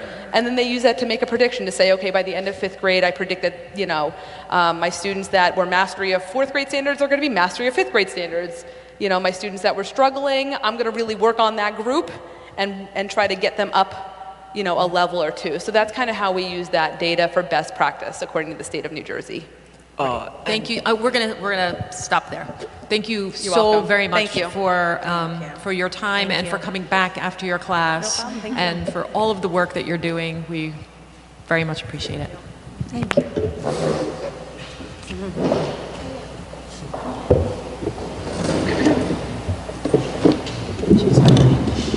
Okay, so now that we are done with the superintendent's report, we are going to jump back over number 11 to number 12, which is public comment. So the Highland Park Board of Education welcomes public participation. I reserve this time for your comments. If anybody would like to make public comment, you can come up to the podium. There should be a piece of paper there and hopefully a writing implement that you can go sign your name and state your address. Anyone would like to make public comment? So just sign in and then state your name and address for the record for the board secretary. Please. Okay. My name is Elizabeth Prendini. You're going to have to get nice and close to the microphone and make sure it's on. Okay, does it work? It's on. Yeah. And make sure you write your name down too before you leave the podium. I will. Okay. Thank you. My name is Elizabeth Prendini. I've got 2 kids in Bartle and 1 in middle school. I'm from Lambiance Court, which is next to Cedar Lane. Basically, I came here tonight to find out what was happening with the advanced program for maths in the middle school. And I think you pretty much answered the first question, which is that it's going to be amalgamated. So I'm glad that we confirmed that that is what you're going to do. The thing that worries me a little bit is the lack of public consultation for that decision, and I'd really like to ask you what the justification was for wanting to amalgamate maths if it was nothing short of bringing everyone to the same level. I mean, I think we don't have much by way of advanced courses in the middle school. In fact, I think the advanced maths is the only thing, right? Am I correct on that? Yeah? So, it doesn't seem to be sensible to take away the only existing middle school program for students who are doing well, without public consultation. Do you want to address that, Scott? Yeah.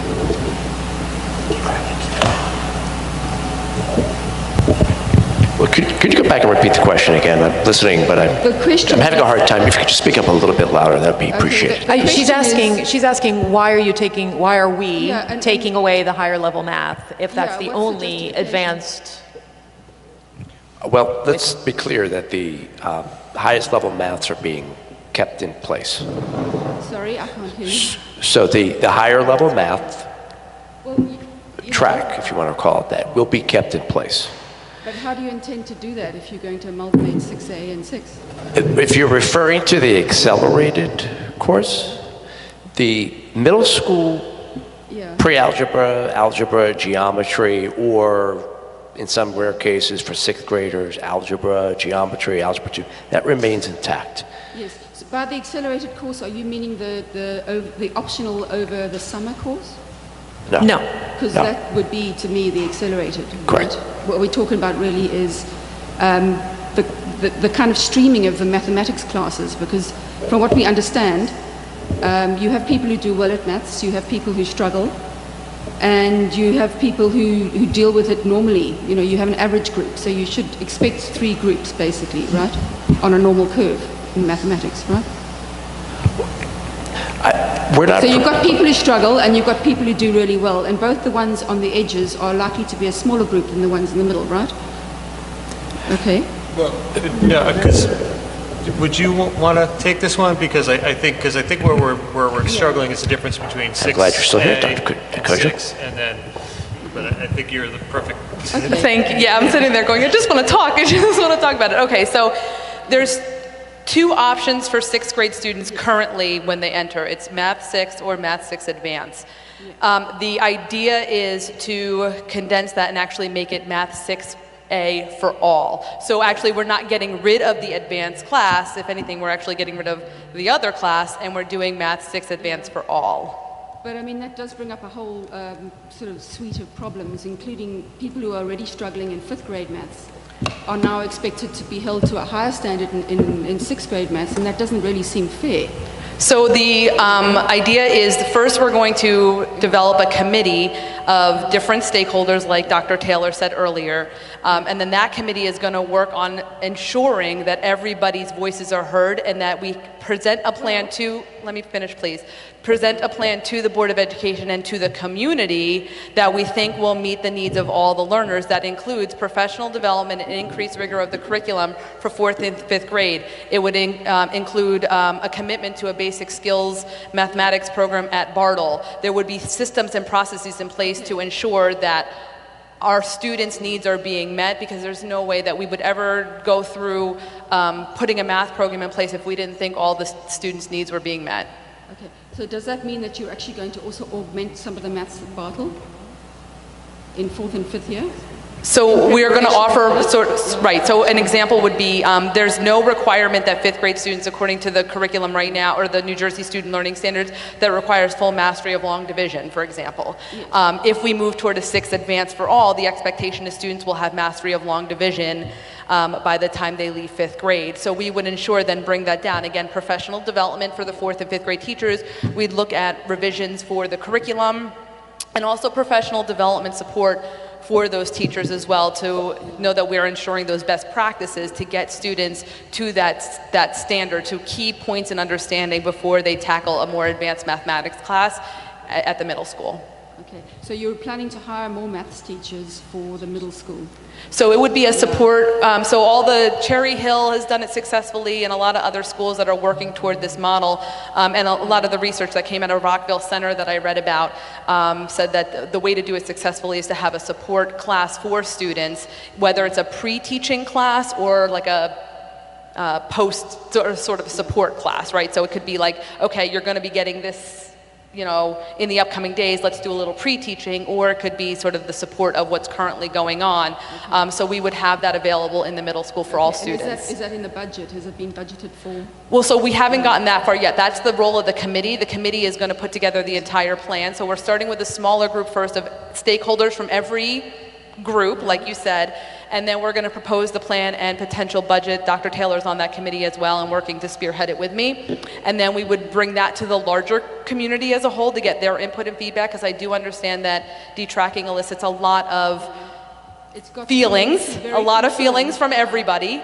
And then we would propose that to the board for a commitment from the budget. I don't think any of us can say now whether we know what that's going to be or not, but we'll see what comes out of the committee work. And at the board table, this has been being discussed for, I mean, well over a year. Now, this is the year where we're really starting to look towards, so, I mean, this is not something that's sprung up out of nowhere. I mean, this conversation has been going on for a very long time. We would never put anything in place that was not fully thought through.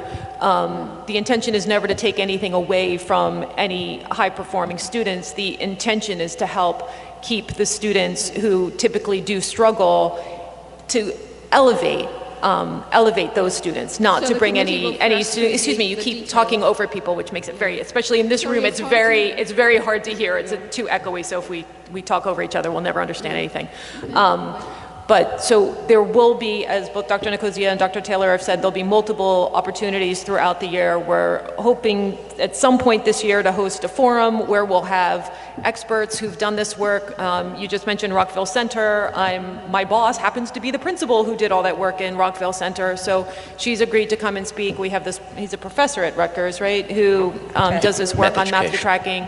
This is, you know, we're not doing something that hasn't been done other places and hasn't been shown to work. So it will be an ongoing, continual discussion. So please, because I really feel that the public should be more informed as well. So maybe that committee can be more, you know, tell the public more what's going on. Yeah, I mean, every single one of our board meetings is televised. Our agendas are public. Nothing that we do is ever in secret or hidden. And these committees are available. Dr. Taylor welcomes anyone onto committees who has a particular interest in these subjects. So if this is something you're particularly interested in, certainly give your name and, you know, your name and information is there. Dr. Taylor can get in touch with you. We plan on having a fully fleshed out conversation about this so that people can feel assured that we're not trying to do something to take options away from students. That's not the intention. But we see what we see at the board table, and what we see when we go walk through the hallways in the middle school and the high school is classrooms that are far too stratified based on race.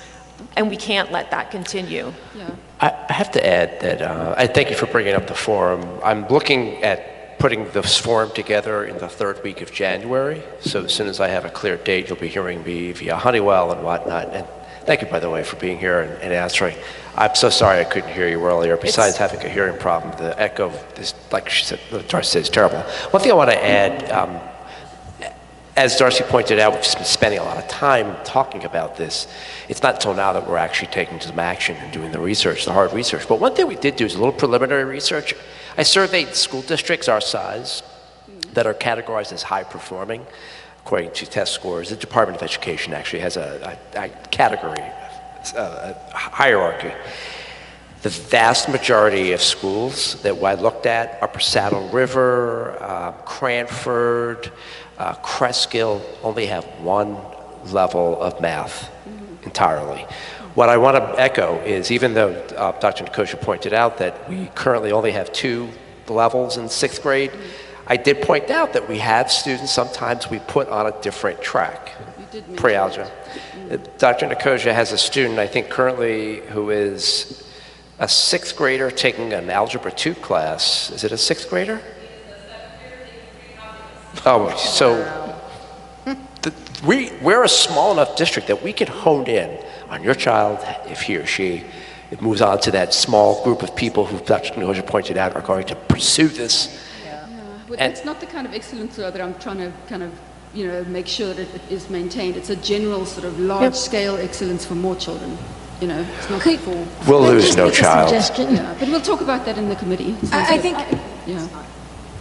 I really want to just make a quick suggestion that there's a lot of research out there in the meantime if you'd like to do your own reading about this, because I know what common sense would lead you to think is not always what the research has told us, and this is over many decades that this research has been done, so there's a lot to read. Yeah, sure. But maybe, you know, this committee will be a good starting point to, you know, allow us to, you know, answer some of the important questions about that. Any new initiatives, it's really important that we flesh out all of those questions and concerns. Absolutely. And that's why we're taking so much time to do it, is specifically for those reasons. Okay, great. Okay. Thank you. Thank you. Did anyone else want to make public comment? You have to go to the podium. This pen isn't working.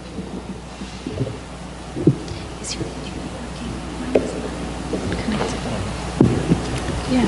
Thank you for writing your name and information there. Thank you, Dr. Neely. And can you make sure you state your name and everything for the record? Thank you.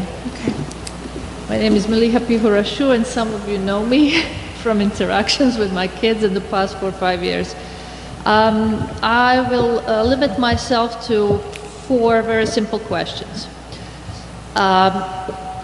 For the past 5 years, this is as a parent who is deeply involved with her kids' education, I noticed a certain drift from STEM subjects more to the, let's say, arts and liberal arts and English language subjects in our district. So what are your plans for the future enhancement of the STEM programs both in Bartle and middle and high school? Referring to STEM, correct? Did I hear that correct? Okay, are you familiar with the Fuse Studio? Yes. Okay, that's a good start to how we're trying to build a program around a $25,000 grant that Dr. Nicosia was able to attain. So Dr. Nicosia and I are working with the Education Foundation and other folks in the community to see if we can start to take advantage of the fundraising efforts of the foundation to build the resources we need to expand the Fuse program up and down. Are you familiar with the Makerspace? Yes. That's another great example of how we're trying to reshape the traditional technology program and turn it more into an integrated approach, science, tech, engineering, math, and arts. We should refer to it as STEAM. Beyond that, right now, those are our plans. Those are our short and midterm plans to take the Fuse concept and to build it up and build it down. Okay, thank you. And the second one is, I believe Ms. Coleman mentioned this digital literacy program and equalizing the playground for all the students in Highland Park. There are several methods to that, but basically what I'm very concerned and what notice is online security for the children. So far, and the great variation and differentiation of the programs itself that individual teachers use. So at times it seems like a ball has been thrown in the parents' court where we are, like the program you mentioned, Quizlet. They have certain levels that are free of charge and the others where you have to pay for them, where kids have to work. And the others also, like Khan Academy and some other programs that other teachers used over the years. But that was sometimes difficult to follow or, enhance kids' progress. So I would like that, this board pays a little bit of attention to that in the future.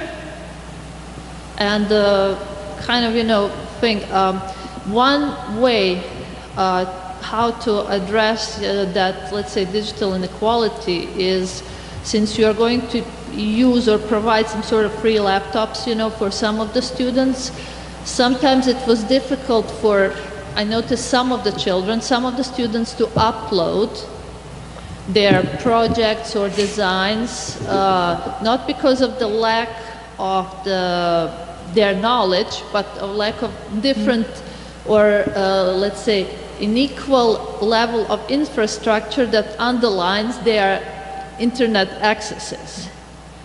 So frankly, cheapest and easiest solution would be standardized, USB stick for each and every student who can bring, their project and then just use it, because at the level of elementary school or even some grades in middle school, I don't see such a great need for cloud presence,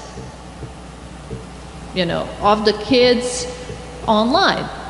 frankly, and all the research can be done at the available resources like public library, which is pretty decent, and some others. I mean, there are several methods to do that. What actually worries me and brings me to my third and last question is what this board also intends to do to enhance media literacy among students of Highland Park, because we do have, to some extent, problem with that as to where, what, how online to do searches and researches, because we are in the year when we are faced with a lot of fake news, allegations, conflicts, and sometimes it is very confusing, very difficult, especially for elementary and middle school kids, to discern what topics and issues are valuable. That would be all. Thank you very much. All very valid points. Thank you. Do you have any kind of cursory response? Make sure you're, yeah, right. So do you have any cursory response to that last I don't, bit? except to say that I know the supervisors and I just met recently about working with the Bartle media specialist to get the work around being smart internet travelers and knowing what proper resources are started. It's we have a new media specialist, and we're taking him under our wing, and we're looking to revamp that program to make it more focused on just that. But beyond that, I don't have much more to share, except to say that I think your points are very valid, and it's good to have the STEM supervisor sitting behind you so she can hear it from you too.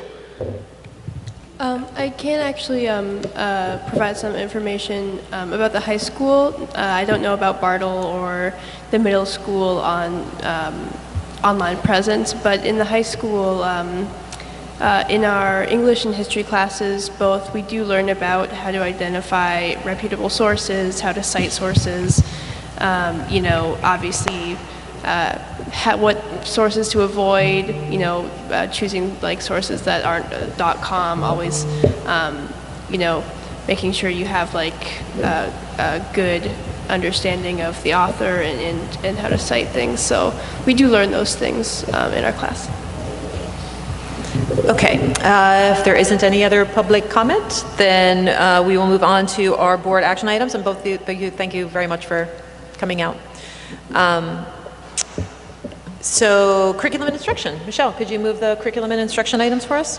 Yes, I would like to move items 1 through,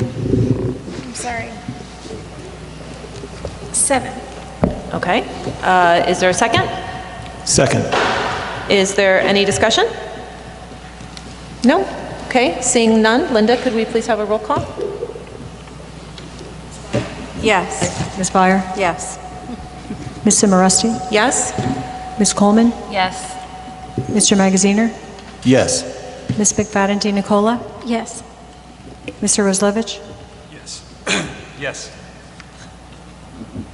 Okay, Ron, could you please move the finance items for us? And yes, and before I do, I have a quick point of order question.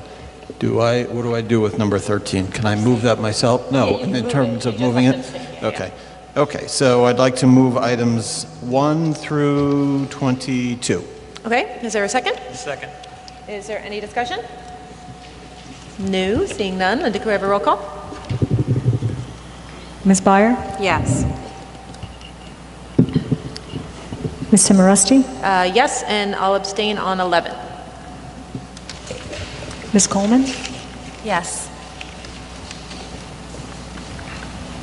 Mr. Magaziner? Yes, and I will abstain on 13. Ms. McFadden Nicola? Yes, but I will abstain on number 14.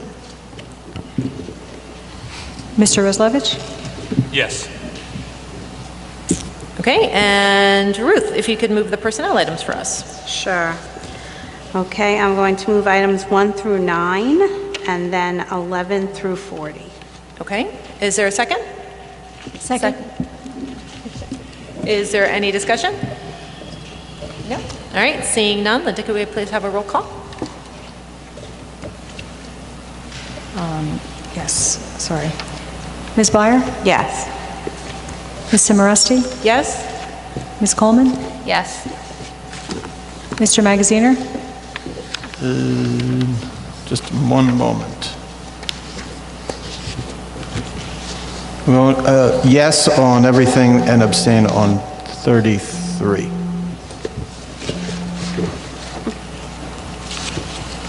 Ms. McFadden-Nicola? Yes. Mr. Roslevich? Yes. Okay, and Monique, could you move the policies for us? Yes, I would like to move items A, B, and C, policies A, B, and C. Okay, and those are just for first reading? First reading. So for our students or anybody else, that means any policies that we adopt, we go through first reading and then we also go through second reading. So just because we approve these tonight doesn't make them policy. They won't be policy until next month we have our 2 meetings. We'll still have our workshop and the discussion. So before we adopt any policy, we talk about it 4 times. So this is just for first reading. Okay, is there a second? Second. Is there any discussion? No? Okay, Linda, could we please have a roll call? Ms. Byer? Yes. Ms. Simoresti? Yes? Ms. Coleman? Yes. Mr. Magaziner? Yes. Ms. McFadden-Nicola? Yes. Mr. Roslevich? Yes. Okay, and we don't have any equity and excellence agenda items, so Monique's off the hook for that one. So we'll move on to our board liaison reports. Oh, we have a new Municipal Drug and Alcohol Alliance representative. Very exciting. We do, and Wendy has not attended a meeting yet, so I hope by November we'll have something in the bag. Awesome, so she's a senior? It's typically a senior that takes that She is, yeah. spot, right? Okay, wonderful. Okay, Michelle, do you have anything for us for public information or HPTV? I think that the Public Information Committee was looking for some assistance with their website, some suggestions on how to improve it. They're going to redo the website. So I forwarded the suggestion to Scott. And I don't know that we have any from the board specifically, but... I'll check it out. Okay, thank you. Okay, Rob, do you have anything for us from the Highland Park Education Foundation? There was a meeting in September. I did not attend. I do not have. I did ask for. I'm guessing there was nothing of any. I'm not going to say not important, but nothing to report. Early in the year, it's correct. Slow moving. Okay, and Judy's not here to report out on the Commission for Universal Access, and there was... Library hasn't met yet. Right, we had something in the drive previously. Correct. Okay, I don't have anything for shared services. That Borough Committee seems to have gone dormant again, but Dr. Taylor and I do meet periodically with Mayor Brockett. Mayor. Mayo. Sorry, I'm a little tongue-tied. With Gail. We meet with Gail every once in a That's right. That'll work. And Councilwoman Susie Welkowitz, who is the council's liaison to the schools. We had a meeting scheduled for last week, but then that was, the mayor wasn't able to make it, so we will hopefully reschedule that soon. Linda and I are meeting with the town business administrator and Gail to go over some shared service possibilities. So if anything comes up, we'll update the finance committee. Great. Ruth? Nothing to report. Nothing for CPAC, okay. Monique, anything from Parents of Students of Color? Yes, parents of students of color met, let me get to my notes here, on September 25th. I was not able to attend the meeting, however, I do have notes that I can share here. Some of the information has been previously shared in board meetings, so I won't share every detail here that we've already discussed. Scott attended the first 35 minutes of the meeting. He updated the group on a variety of issues and initiatives here in the district. One or two that I will highlight he talked about that hasn't necessarily been highlighted here is that Dr. Taylor talked about the new assistant principal at the high school and how she will be assisting the guidance counselors with working on post-secondary education planning for students. That is an issue that has been a concern expressed by post-sec parents for some time. Scott also talked about Sean Harris, the new youth safety specialist in the high school, being present there in the high school 5 hours a day, and that overwhelmingly the response has been positive, I believe, on the parts of the students and staff to his presence. Also noted was that the Bartle School Handbook was published and distributed prematurely, and it did not contain the updated code of conduct. So Mr. Benjamin recognized this need or this error, apologized for it. Postdoc parents have been concerned about Bartle School communication, and efforts are underway to improve these concerns about communication. Also mentioned by Scott is the Undoing Racism workshop is still in the planning stages. There is a significant cost to this workshop, so there is a possibility, however, to see about having it happen for some of the staff in the spring as an initial effort in that direction. There was significant conversation about addressing the culture of discipline, especially at Bartle School, and how it is impacting children of color. Several parents voiced concerns that unless there is significant cultural change at Bartle, children will I'm sorry, I just lost my place. Children will become disengaged and disconnected from their educational experience, impacting their education as they enter middle and high school. Concerns were also expressed around the current discipline code, particularly around the HIB issues, and also the language around horseplay, classifying it as fighting.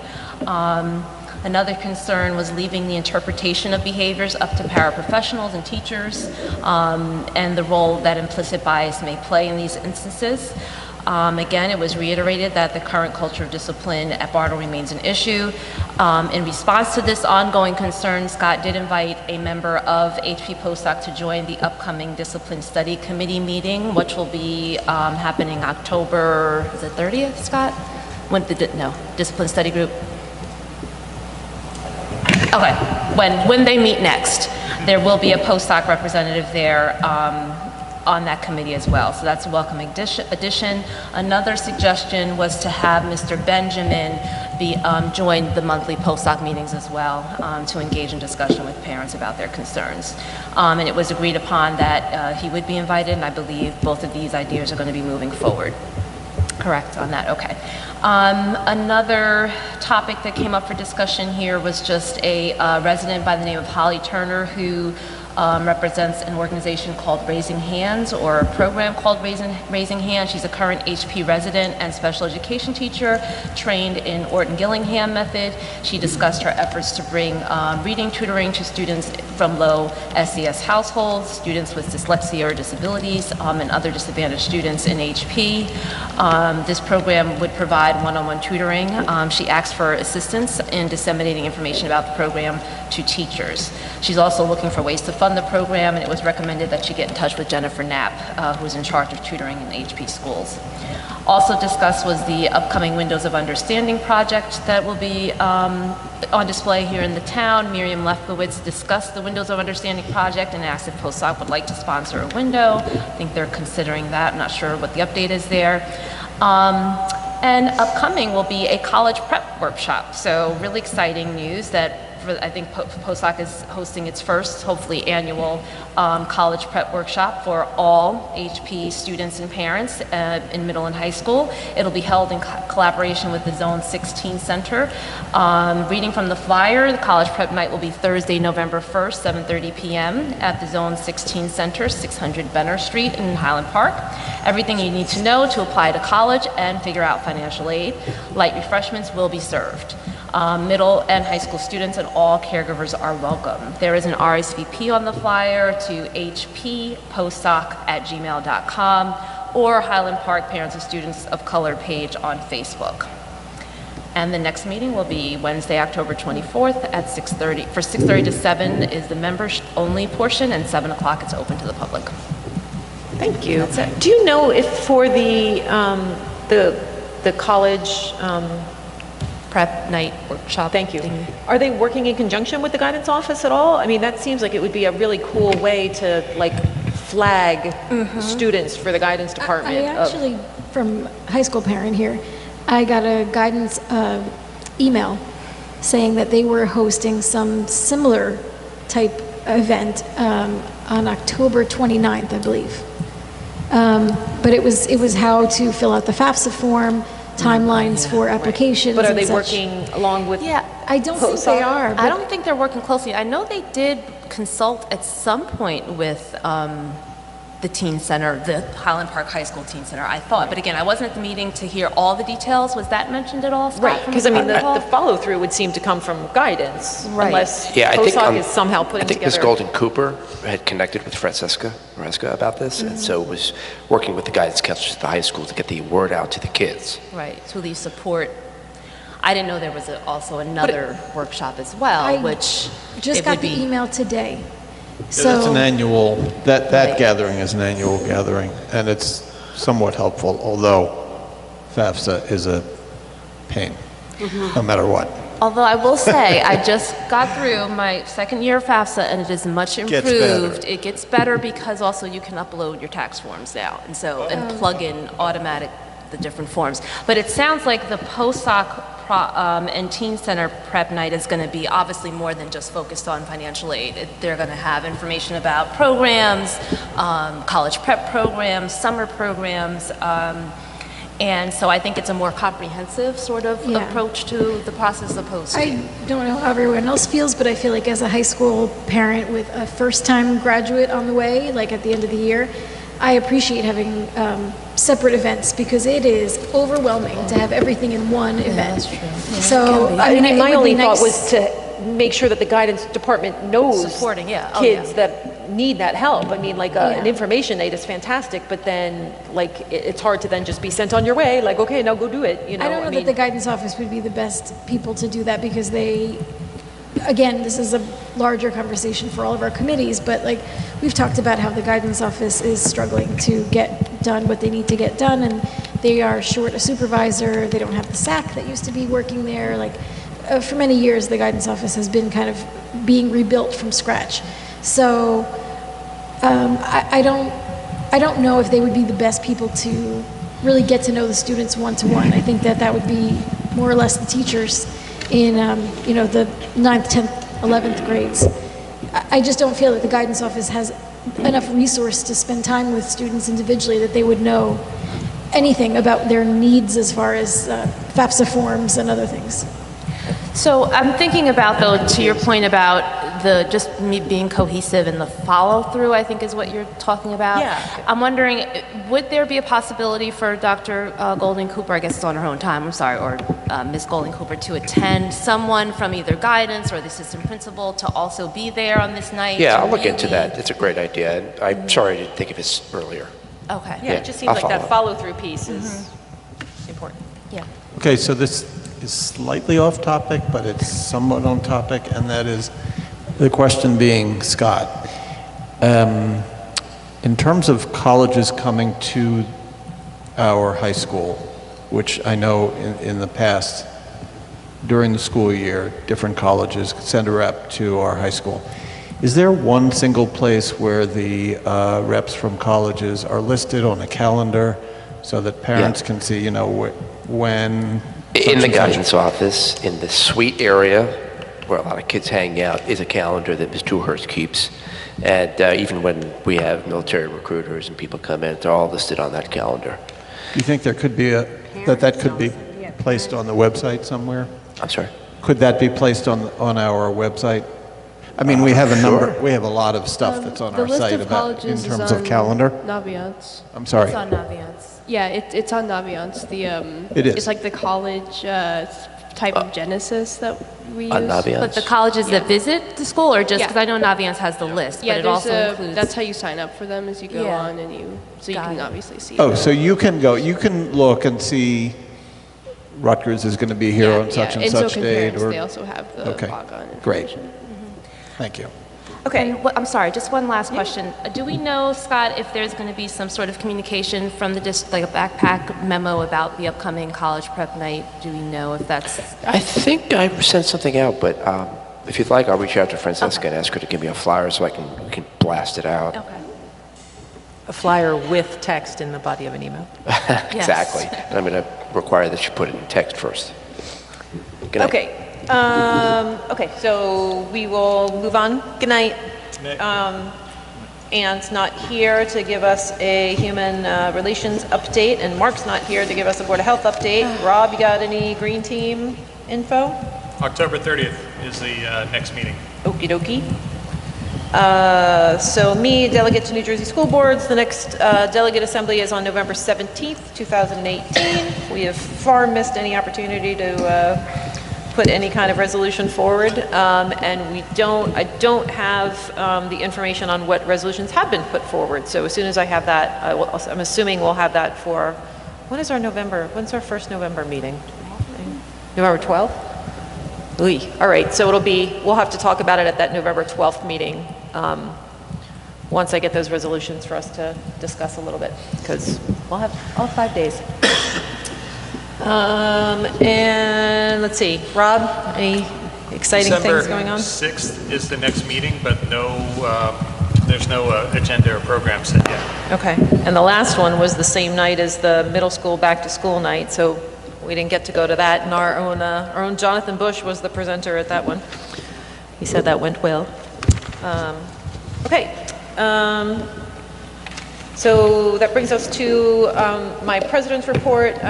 We're going to go over the board goals. Scott's going to bring those up, and I'm really, really sorry that I forgot to do this at the beginning of the meeting. I meant to talk about this at the beginning of the meeting, and with the different structure and us not going into executive session, I kind of got a little flustered a little bit, but I did want to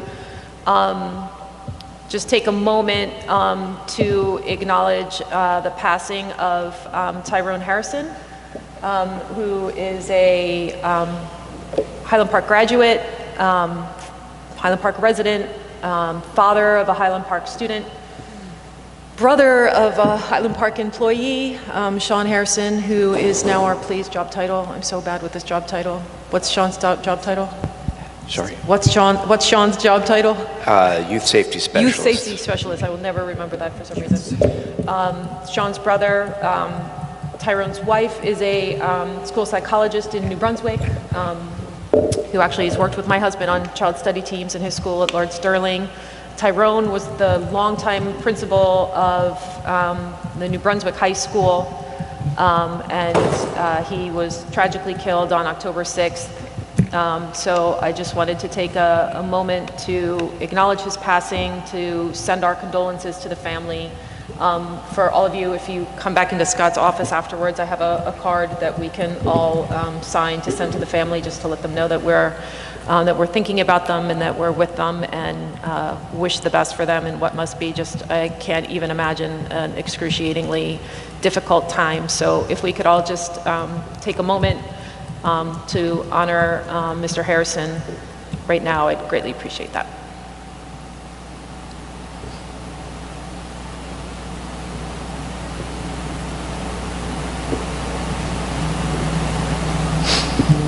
Okay, thank you very much. And Scott, maybe you could say a little bit about this morning.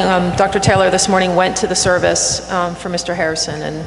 So the coaches of the football team, Mr. Lassiter and I, took a bunch of the football players in uniform to the church. Service was held at the First Baptist Church in Lincoln Gardens on Route 27 in Somerset. We intended to go to the viewing at 9 o'clock. Service wasn't until 11, but we were escorted to a small room and told that the family requested that the football players walk behind them when they proceeded during the funeral service into the church. So, and then they wanted the team to sit next to the son, who is our 9th grader, also a member of the football team. So I was extremely proud of our football players, the coaches. They were just absolutely wonderful, caring, a lot of hugging. There must have been, there were hundreds and hundreds of people, maybe close to 1,000. However many people that church could seat, it sat. And then I did leave the service a little early to get back and take care of some things here, but I understand that a few of the team members were asked to be pallbearers. So they stayed and they acted as pallbearers, and then surrounded with a lot of love their teammate who lost his father. Thank you very much for attending and helping some of the high school students attend as well. So let's take a few minutes and finalize our board goals for the year. And did anybody have anything pressing that they wanted to add from where we ended last week? I see Monique, you're able to get on there. I can't find it in my email. Those of you who can't access, just go to the Super S access point, and I'll give you the password. I can't get online. Can't get on.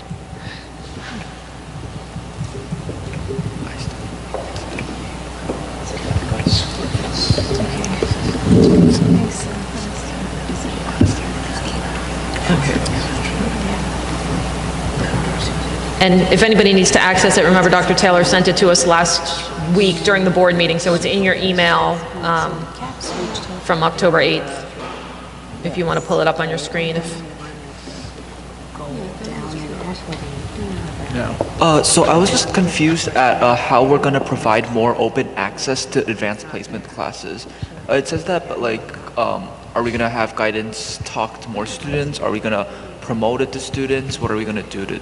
Well, so these are our board goals. So we don't necessarily right now have specific action steps for every one of these goals. This is kind of more of like, you know, almost like making your wish list. Some of these we may be in mid-process, some of these may just be ideas that we're formulating, some of these may be things that we're almost done with. As we go year to year, some things will come off so we already kind of did that, I think 2 meetings ago, you guys did that kind of. Before that meeting, Dr. Taylor took things off of our board goals from last year to say, okay, these are already accomplished. So this is just kind of like a rolling document of what it is that we're looking to do. So we're not necessarily going to have all those answers right now. I mean, based on my personal experience, at least I feel like advanced placement classes are like basically already completely open from what I've seen with like how the process is done. Even if the teachers don't recommend you into an advanced placement class, all you have to do is go to guidance and sign a waiver and they'll let you into the class. So I think it's already, like, at least based on what I've seen, it's open enough and it's basically like fully open, anyone could do it. Right. And I appreciate your perspective, but I don't think other students find it that easy or know what the process is, so.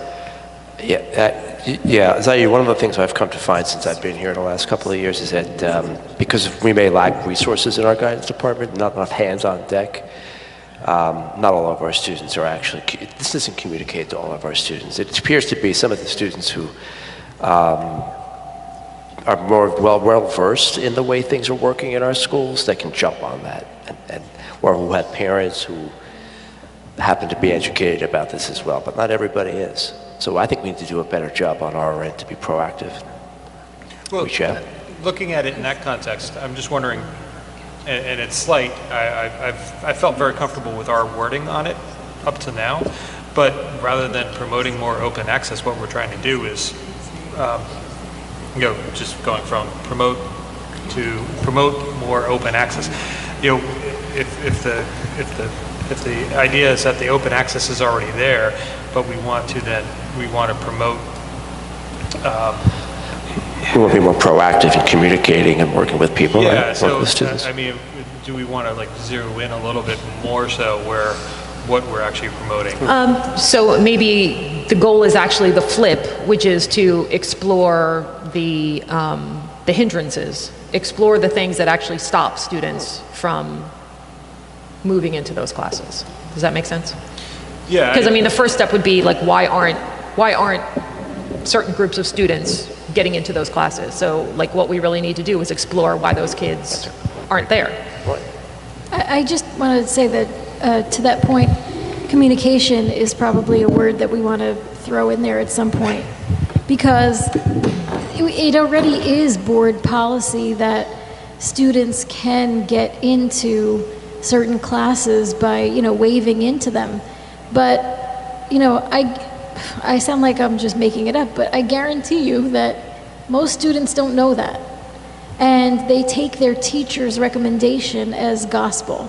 So if their teacher does not recommend that they go into the honors course, they don't think that they are given any kind of, ability to get into that honors course, even though they think they might be able to do the work. Now, thinking that they might be able to do the work is another way that, you know, we need to probably do a little bit more research, because I think that sometimes we're dealing with motivation that has been squashed at very early ages.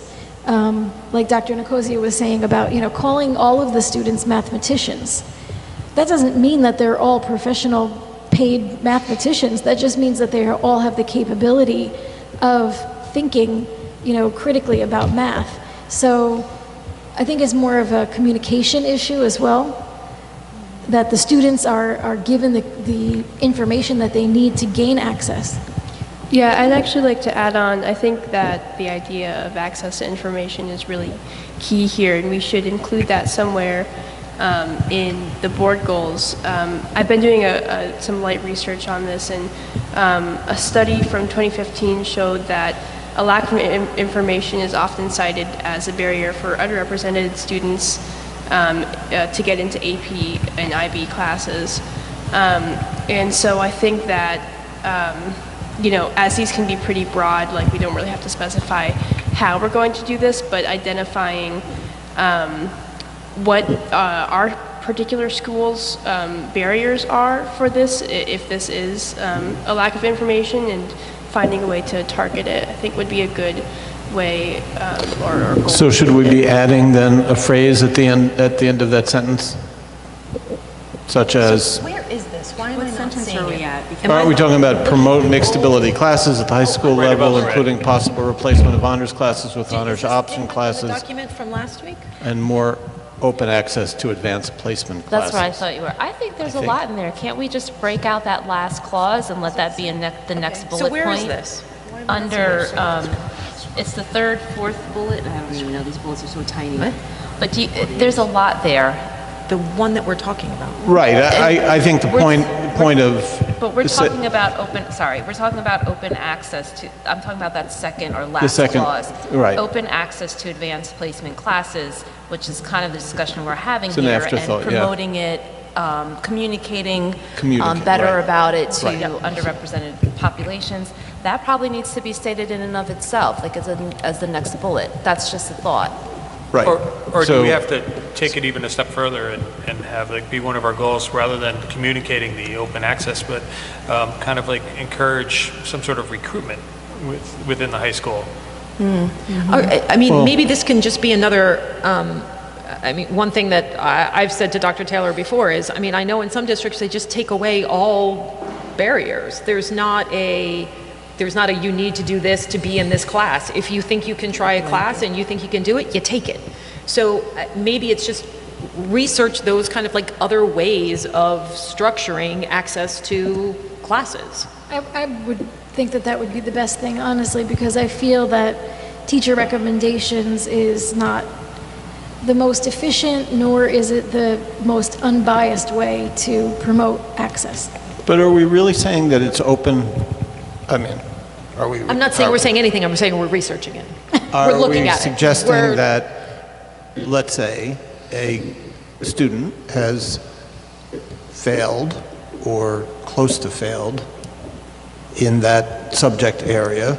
So what is for the huge years? likelihood of a student who's failed in a subject area for years to say, hey, now I want to try AP? It's unlikely. It is unlikely, but you're saying eliminate all barriers.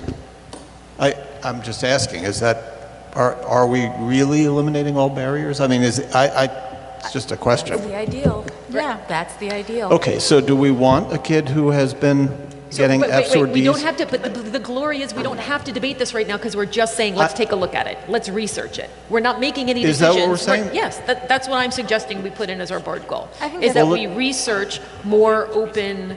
So what is that? How does that read then? Oh, well, it's not there yet. I'm saying that's what I'm suggesting. Because this particular point, though, is not just research. This is the promotion point Right. here, promoting it, right? Right. So we're going a step beyond the research here. Okay. Does that Yeah, we should see. make sense? I want to see it in writing Let's see what it says. before I Try it comment. out. I would say we need Because I don't know how it's to, going to look once you I would say reach we it need out. I mean, I to- like the idea of researching because we don't know where this would go. I'd like to know the efficacy of what some of these districts have done. Right. I mean, we've talked about this at the board table multiple times now, right? I mean, we went to Chuck Sampson's presentation last year at school boards, and that's exactly what he said, that when he goes into the interview somewhere and they say, how are you going to deal, with these kinds of issues? He's like, I'm going to blow up the whole system, and that's what he does. He goes into districts and he just you want to be in a class, you're in a class. And he has amazing success with that. Yeah. I mean, and this guy's a Highland Park graduate. This is Freehold? Yeah. Is he's still Freehold Regional? Freehold Regional. Is Chuck still Freehold? Freehold Regional. No, I don't think it was. Chuck. Chuck? Chuck Sampson. Oh, I'm sorry, He's still Freehold Regional. Regional, Yeah, right? forgive me. And his experiences with tracking came from our district. He was tracked in our district because he had behavior issues as a young student. As he got older, and he felt like he could control himself more and wanted to do more, and said, I want to strive to be here. No. Which psychologically, let's just admit it, that's a really big thing for a kid I don't have an that age. ideological difference at all with the idea that we need to promote mixed ability classes. You know where I stand on that. We may have differences of opinion about how we get there, but I like the idea of researching and not just directing or saying, this is what we should do. Definitely got to look at it. So I agree that with the mixability, like we're still, I think promote maybe is the wrong word there. I mean, we're in our second year. As opposed to what? No. Well, because we're in our second year, right, we have the U.S. History 1 that we now have the honors option. Now we have English that is a history option. So we're kind of like, it's not really promoting that we're providing doing, right? it at this point, correct? Yeah, I mean, we're providing and looking towards expanding is what we're doing. Promote is kind of this like researching into the expansion, the possible expansion of. Right, or continue to evaluate. Honors option classes that are, happening right now, and research expansion of. Does that make sense? Yeah, I think that makes sense, because that way we can look at it like where we have the professional development in place and where that aligns with different teachers, and where we can expand on it in a way that makes sense with where the teachers are at based on the teachers who have received the PD. So let's see, continue to evaluate outcomes of existing honors option classes in the high school and explore expansion of mixed ability classes. Yeah, that's great. Can I just say a little asterisk? Yep. The scheduling as it stands is still an issue as far as the honors options, the honors option classes go, because what I see is that kids who are in other leveled classes are not, they don't have their schedules open to those honors option classes. That's what I'm hearing. I don't know. It's part of the research that we need to do, but it's something having to do with scheduling that I think is an issue that we haven't heard yet, is that there's certain scheduling conflicts that prevent kids from being in those classes. Well, that would certainly be problematic. Yeah.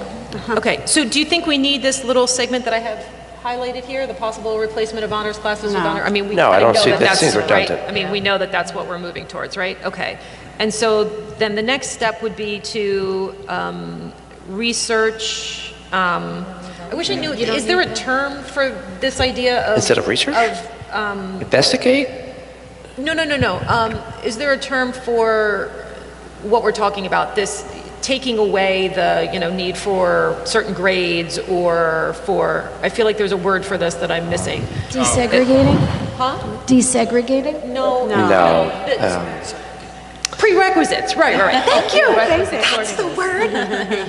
Thank you, Ms. Ducey. Eliminate prerequisites. So no, our research, best practices research, I don't know. To promote more access to advanced placement classes. Say that again? Research best practices I'm following up. Well, I don't know if best practices is right. Research alternatives to selection for advanced placement classes? or prerequisites. I mean, it is prerequisites that we're talking about, right? Yeah, you could put that. Yeah. God, can I just spell for prerequisites? Is that right? Access for entrance. Darn. Yeah, I'll jump in. You fix it, Monique. You got it. Research alternatives to prerequisites for honors and AP. Is it right? To promote, and then we can say to promote more open access to, right? So we're talking about this stuff happening at the middle school level, not just the high school, is that right? Prerequisites meaning like math prerequisites would enable you to get into higher level math at the high school. I'm sorry. Come again? So I just want to be clear that we're working on alternatives for the middle school and the high school, not just the high school. Well, but I think it's only I think the detracting in the math is separate from this. I mean, because the math is really the only thing that has those levels. Yes and no, because there's prerequisites that exist at the middle school that allow you to gain access into the high school classes. So oh yeah, it would be for anything. Yeah. Right. So I don't know if we need to specify that. I don't think so. Okay. Cool. So research. And I do think there's probably what a you're better. saying is instead of saying advanced placement, saying advanced level classes. I mean, the Because prerequisites. it's not just AP. Right. Well, go ahead. You were talking more so, do you need to include reference to middle school and high school, right? Right. But the assumption here is this is all inclusive. Yeah, exactly. Of prerequisites. whatever level. Across the board, wherever they come from. So the other thing that I think maybe we need to clarify is the research detracking of middle school math classes. I mean, what we're really doing is, Right. continuing research. We're continuing the research, right? Continue Keep going. continue to research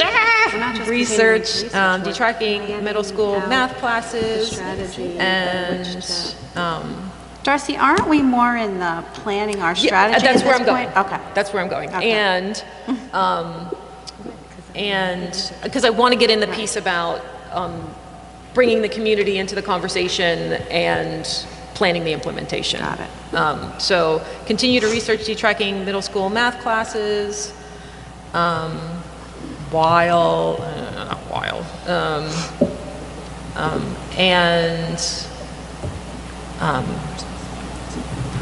foster open dialogue with,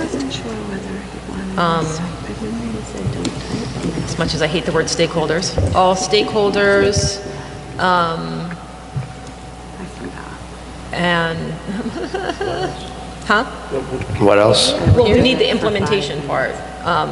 Continue to research. To develop strategy for. With target implementation for 2019, Right, all right, so 2020? continue to research detracking middle school math classes to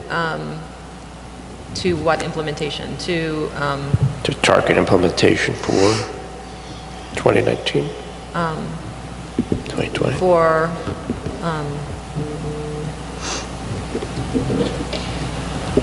implementation in the 2019? 2019, 2020. 2019, 2020 school year. So maybe the open dialogue needs to be a separate little bullet. I think that could have stayed, really. I think that could have stayed because you were Can it stay talking there? about researching, but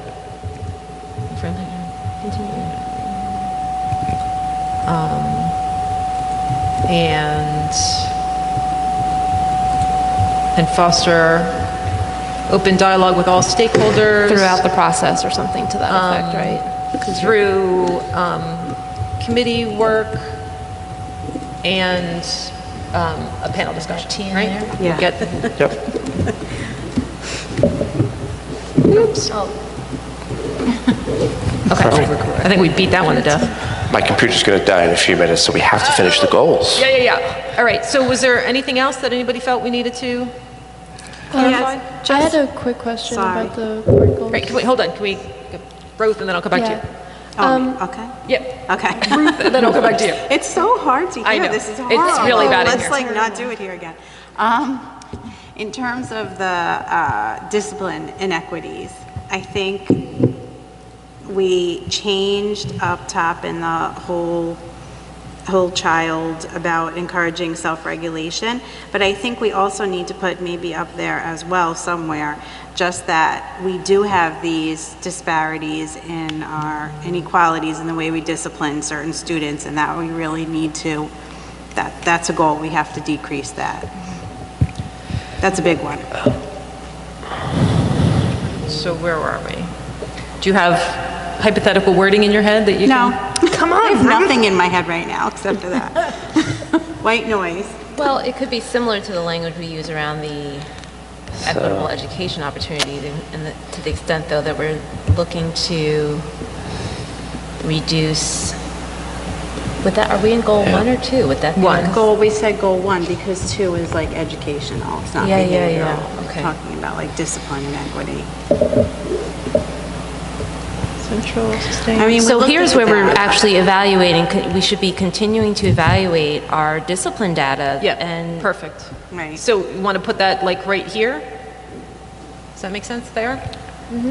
Yeah. I'm going to grab my battery pack, okay? Wait, that's under Just goal to keep 2? my computer Okay. alive. Be right back. Continue Oh, to, okay, sure. Okay. what you used a good word. What was it? just evaluate. Evaluate, thank you. Courtney's good at this. Evaluate discipline data with a lens on eliminating disparities or racial disparities.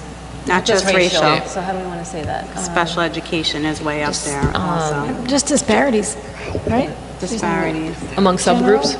Yeah, Yes, amongst. yes. Yeah. Yeah.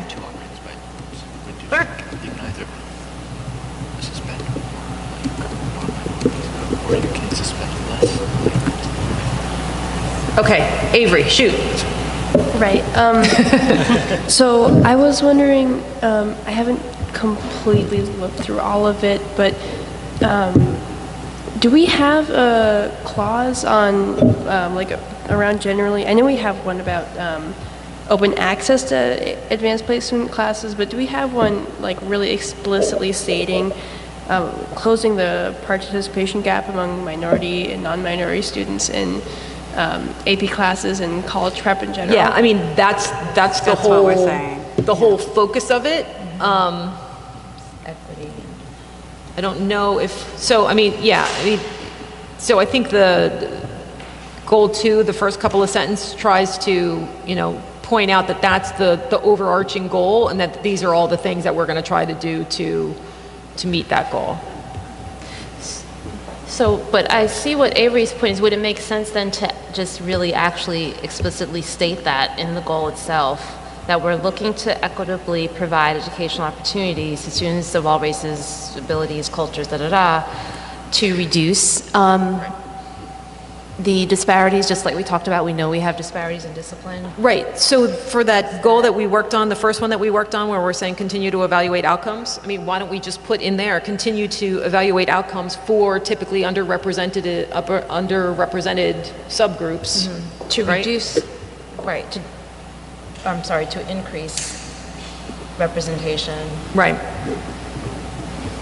Because Avery, that's what you were speaking Is of, that right?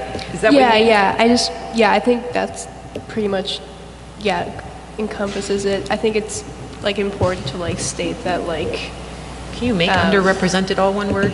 Yes, you can. We need to like be That's monitoring. funny. Underrepresented. Continue to evaluate outcomes for underrepresented subgroups. Can we just say students? In existing honors, Underrepresented students? Yeah, absolutely. Students in existing honors option classes in the high school and explore expansion of disability classes. Okay, does that capture it?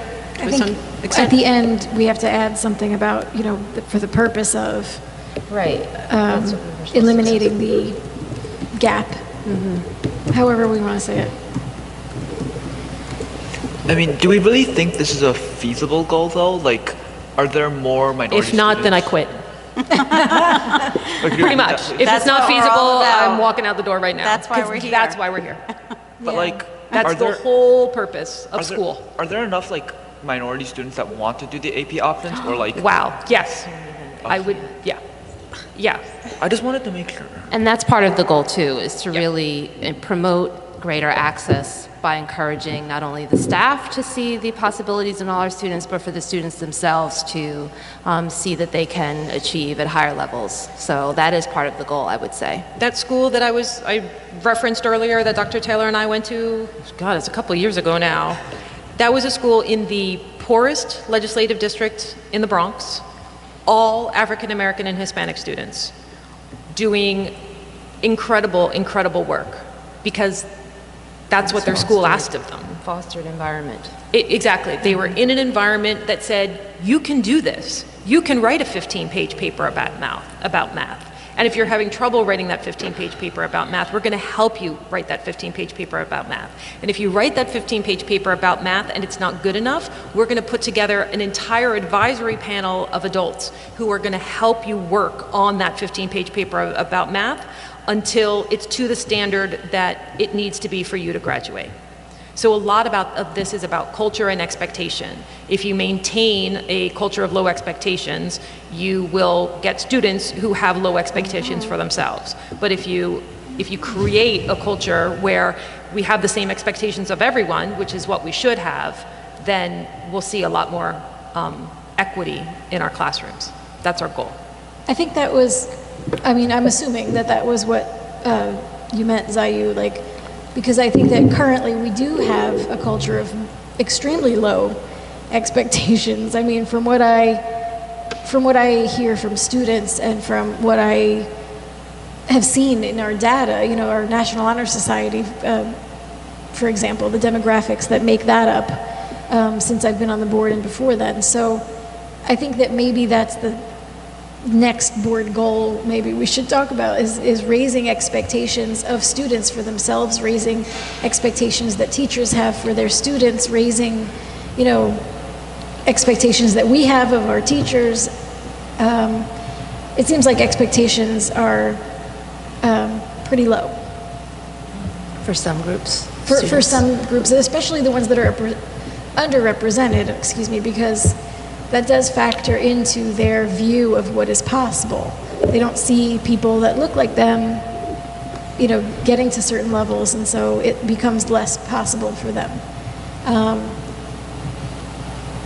I don't know if that's something we want to make a board goal, but it's... Well, I think we have a lot here.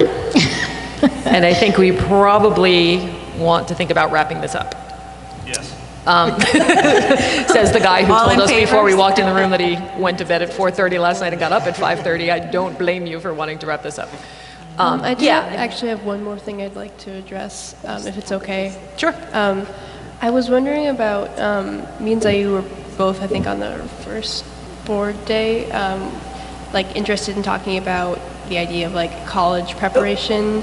And there it goes. And improving counselor intervention in the college app process. I'm sorry, I totally missed the end of what you said.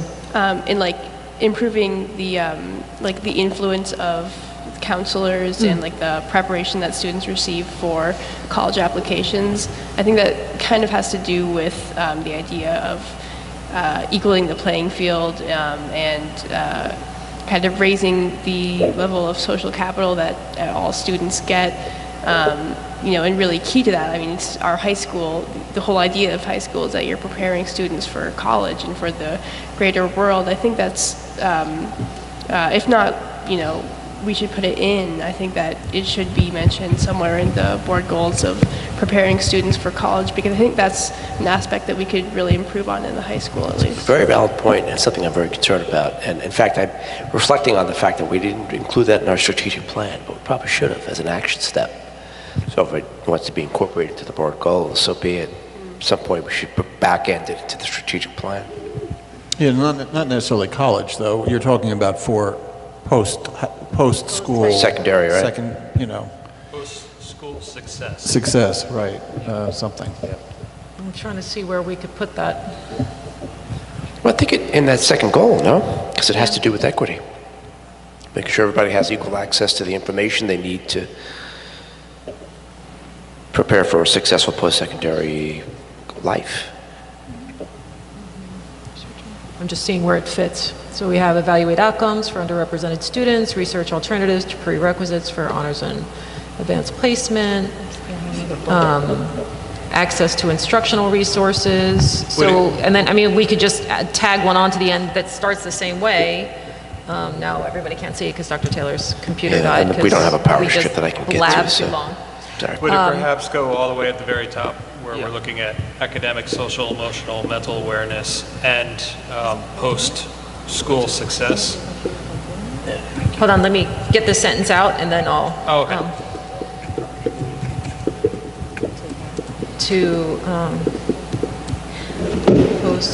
Is it post-secondary? Is that what you call it? Post-secondary, Yeah, post-secondary. right? But I think we're looking at this through the lens of equity at this point, correct? Say that again? We're looking at this through the lens of equity, which is why you're putting it under. Yeah, so I'm saying, that we put it under I'm just two. kind of mimicking the language in the one above it. The goal above it says provide students and their families, guardians, equitable access to instructional resources, and then we go on from there, and then just say provide students and their families, guardians, equitable access to post-secondary I like that. to resources for post-secondary planning, right? Or to options, right? Resources for post-secondary options, is that what you're saying? Planning options. Planning. I think that's great because we've been talking about this so much, so it makes absolute sense to include Right. it. So now it says, I know we can't see it, but I have provide students and their families, guardians, equitable access to resources for post-secondary planning. Great. Yeah? Good? I love that. And you're already moving towards that with the PCAST program, Person-Centered Planning, for the children with special needs. Yeah. All right, are we good? Yes. There was one that we never, sorry, but we didn't finish. Goal number 1, we have something in parentheses Right, that I to wrote continue kind to of- create curriculum that is culturally comprehensive. Can we leave it on that? Is that? Yeah, I think so. Okay. So I'm taking it out of parentheses, taking off the asterisk, and it'll just read, continue to create curriculum that is culturally comprehensive.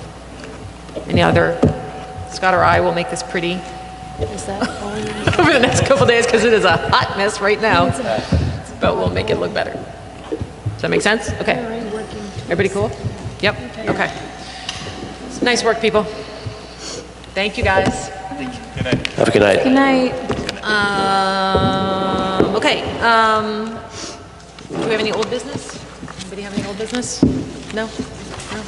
Anybody have any new business? Do you want to maybe just give us a quick update on what Judy brought up under new business last week, which was about the middle school, just to clarify any confusion there was about the new kind of library-ish space that was constructed in the middle school? Sure. I'll just Maybe point out, I think I presented in an email to the board that, in fact, our students at the middle school have full access to the high school media center, and Mrs. Osemier today assured me that she's gotten that message out to all the teachers as well. So it's out there that kids have access to the high school media center as much as they do their learning center. The purpose of the learning center at the middle school is just to give them a safe space if they don't want to interact with the high school kids, and also something that's more middle school centric. So is anything actually happening in the learning center? Like, are they having study hall in there, or are they like? Yes, well, actually, so two classes are run in there. Read 180, which is our remediation program for struggling readers. So they also have access to all the books, and then study halls are held there as well. Okay. And then it's an open period during lunch in case. And remember, we run 3 lunch periods at the middle school, 1 for each grade level. So the kids have that block of about an hour and a half that they can go into the learning center as well. So is it constantly staffed? How Yeah, does that work? yeah, Ms. Hydros is there. Yeah, and when she's not there, Mrs. Osemier has another teacher who's during her administrative period, if there's an open period, is supervising. So Ms. Hydros has a prep period. Are there computers in that room? Are there computers in that room? Yeah. I think there are 5 computers in there right now. But again, kids have access to the computers in the media center at the middle high school if they choose to go there. You know, we recognize that some kids might not be reading at just middle school level. They might want something at a more rigorous pace, so they can go to the high school. Check out those books. Okay. All right, thank you. Anybody have anything for new business? No. Seeing a lot of blank stares. Public comment? Nope. You guys are good? Okay. So can I get a motion to adjourn? So moved. Can I get a second? Second. All in favor? Aye. All right, good night, everybody.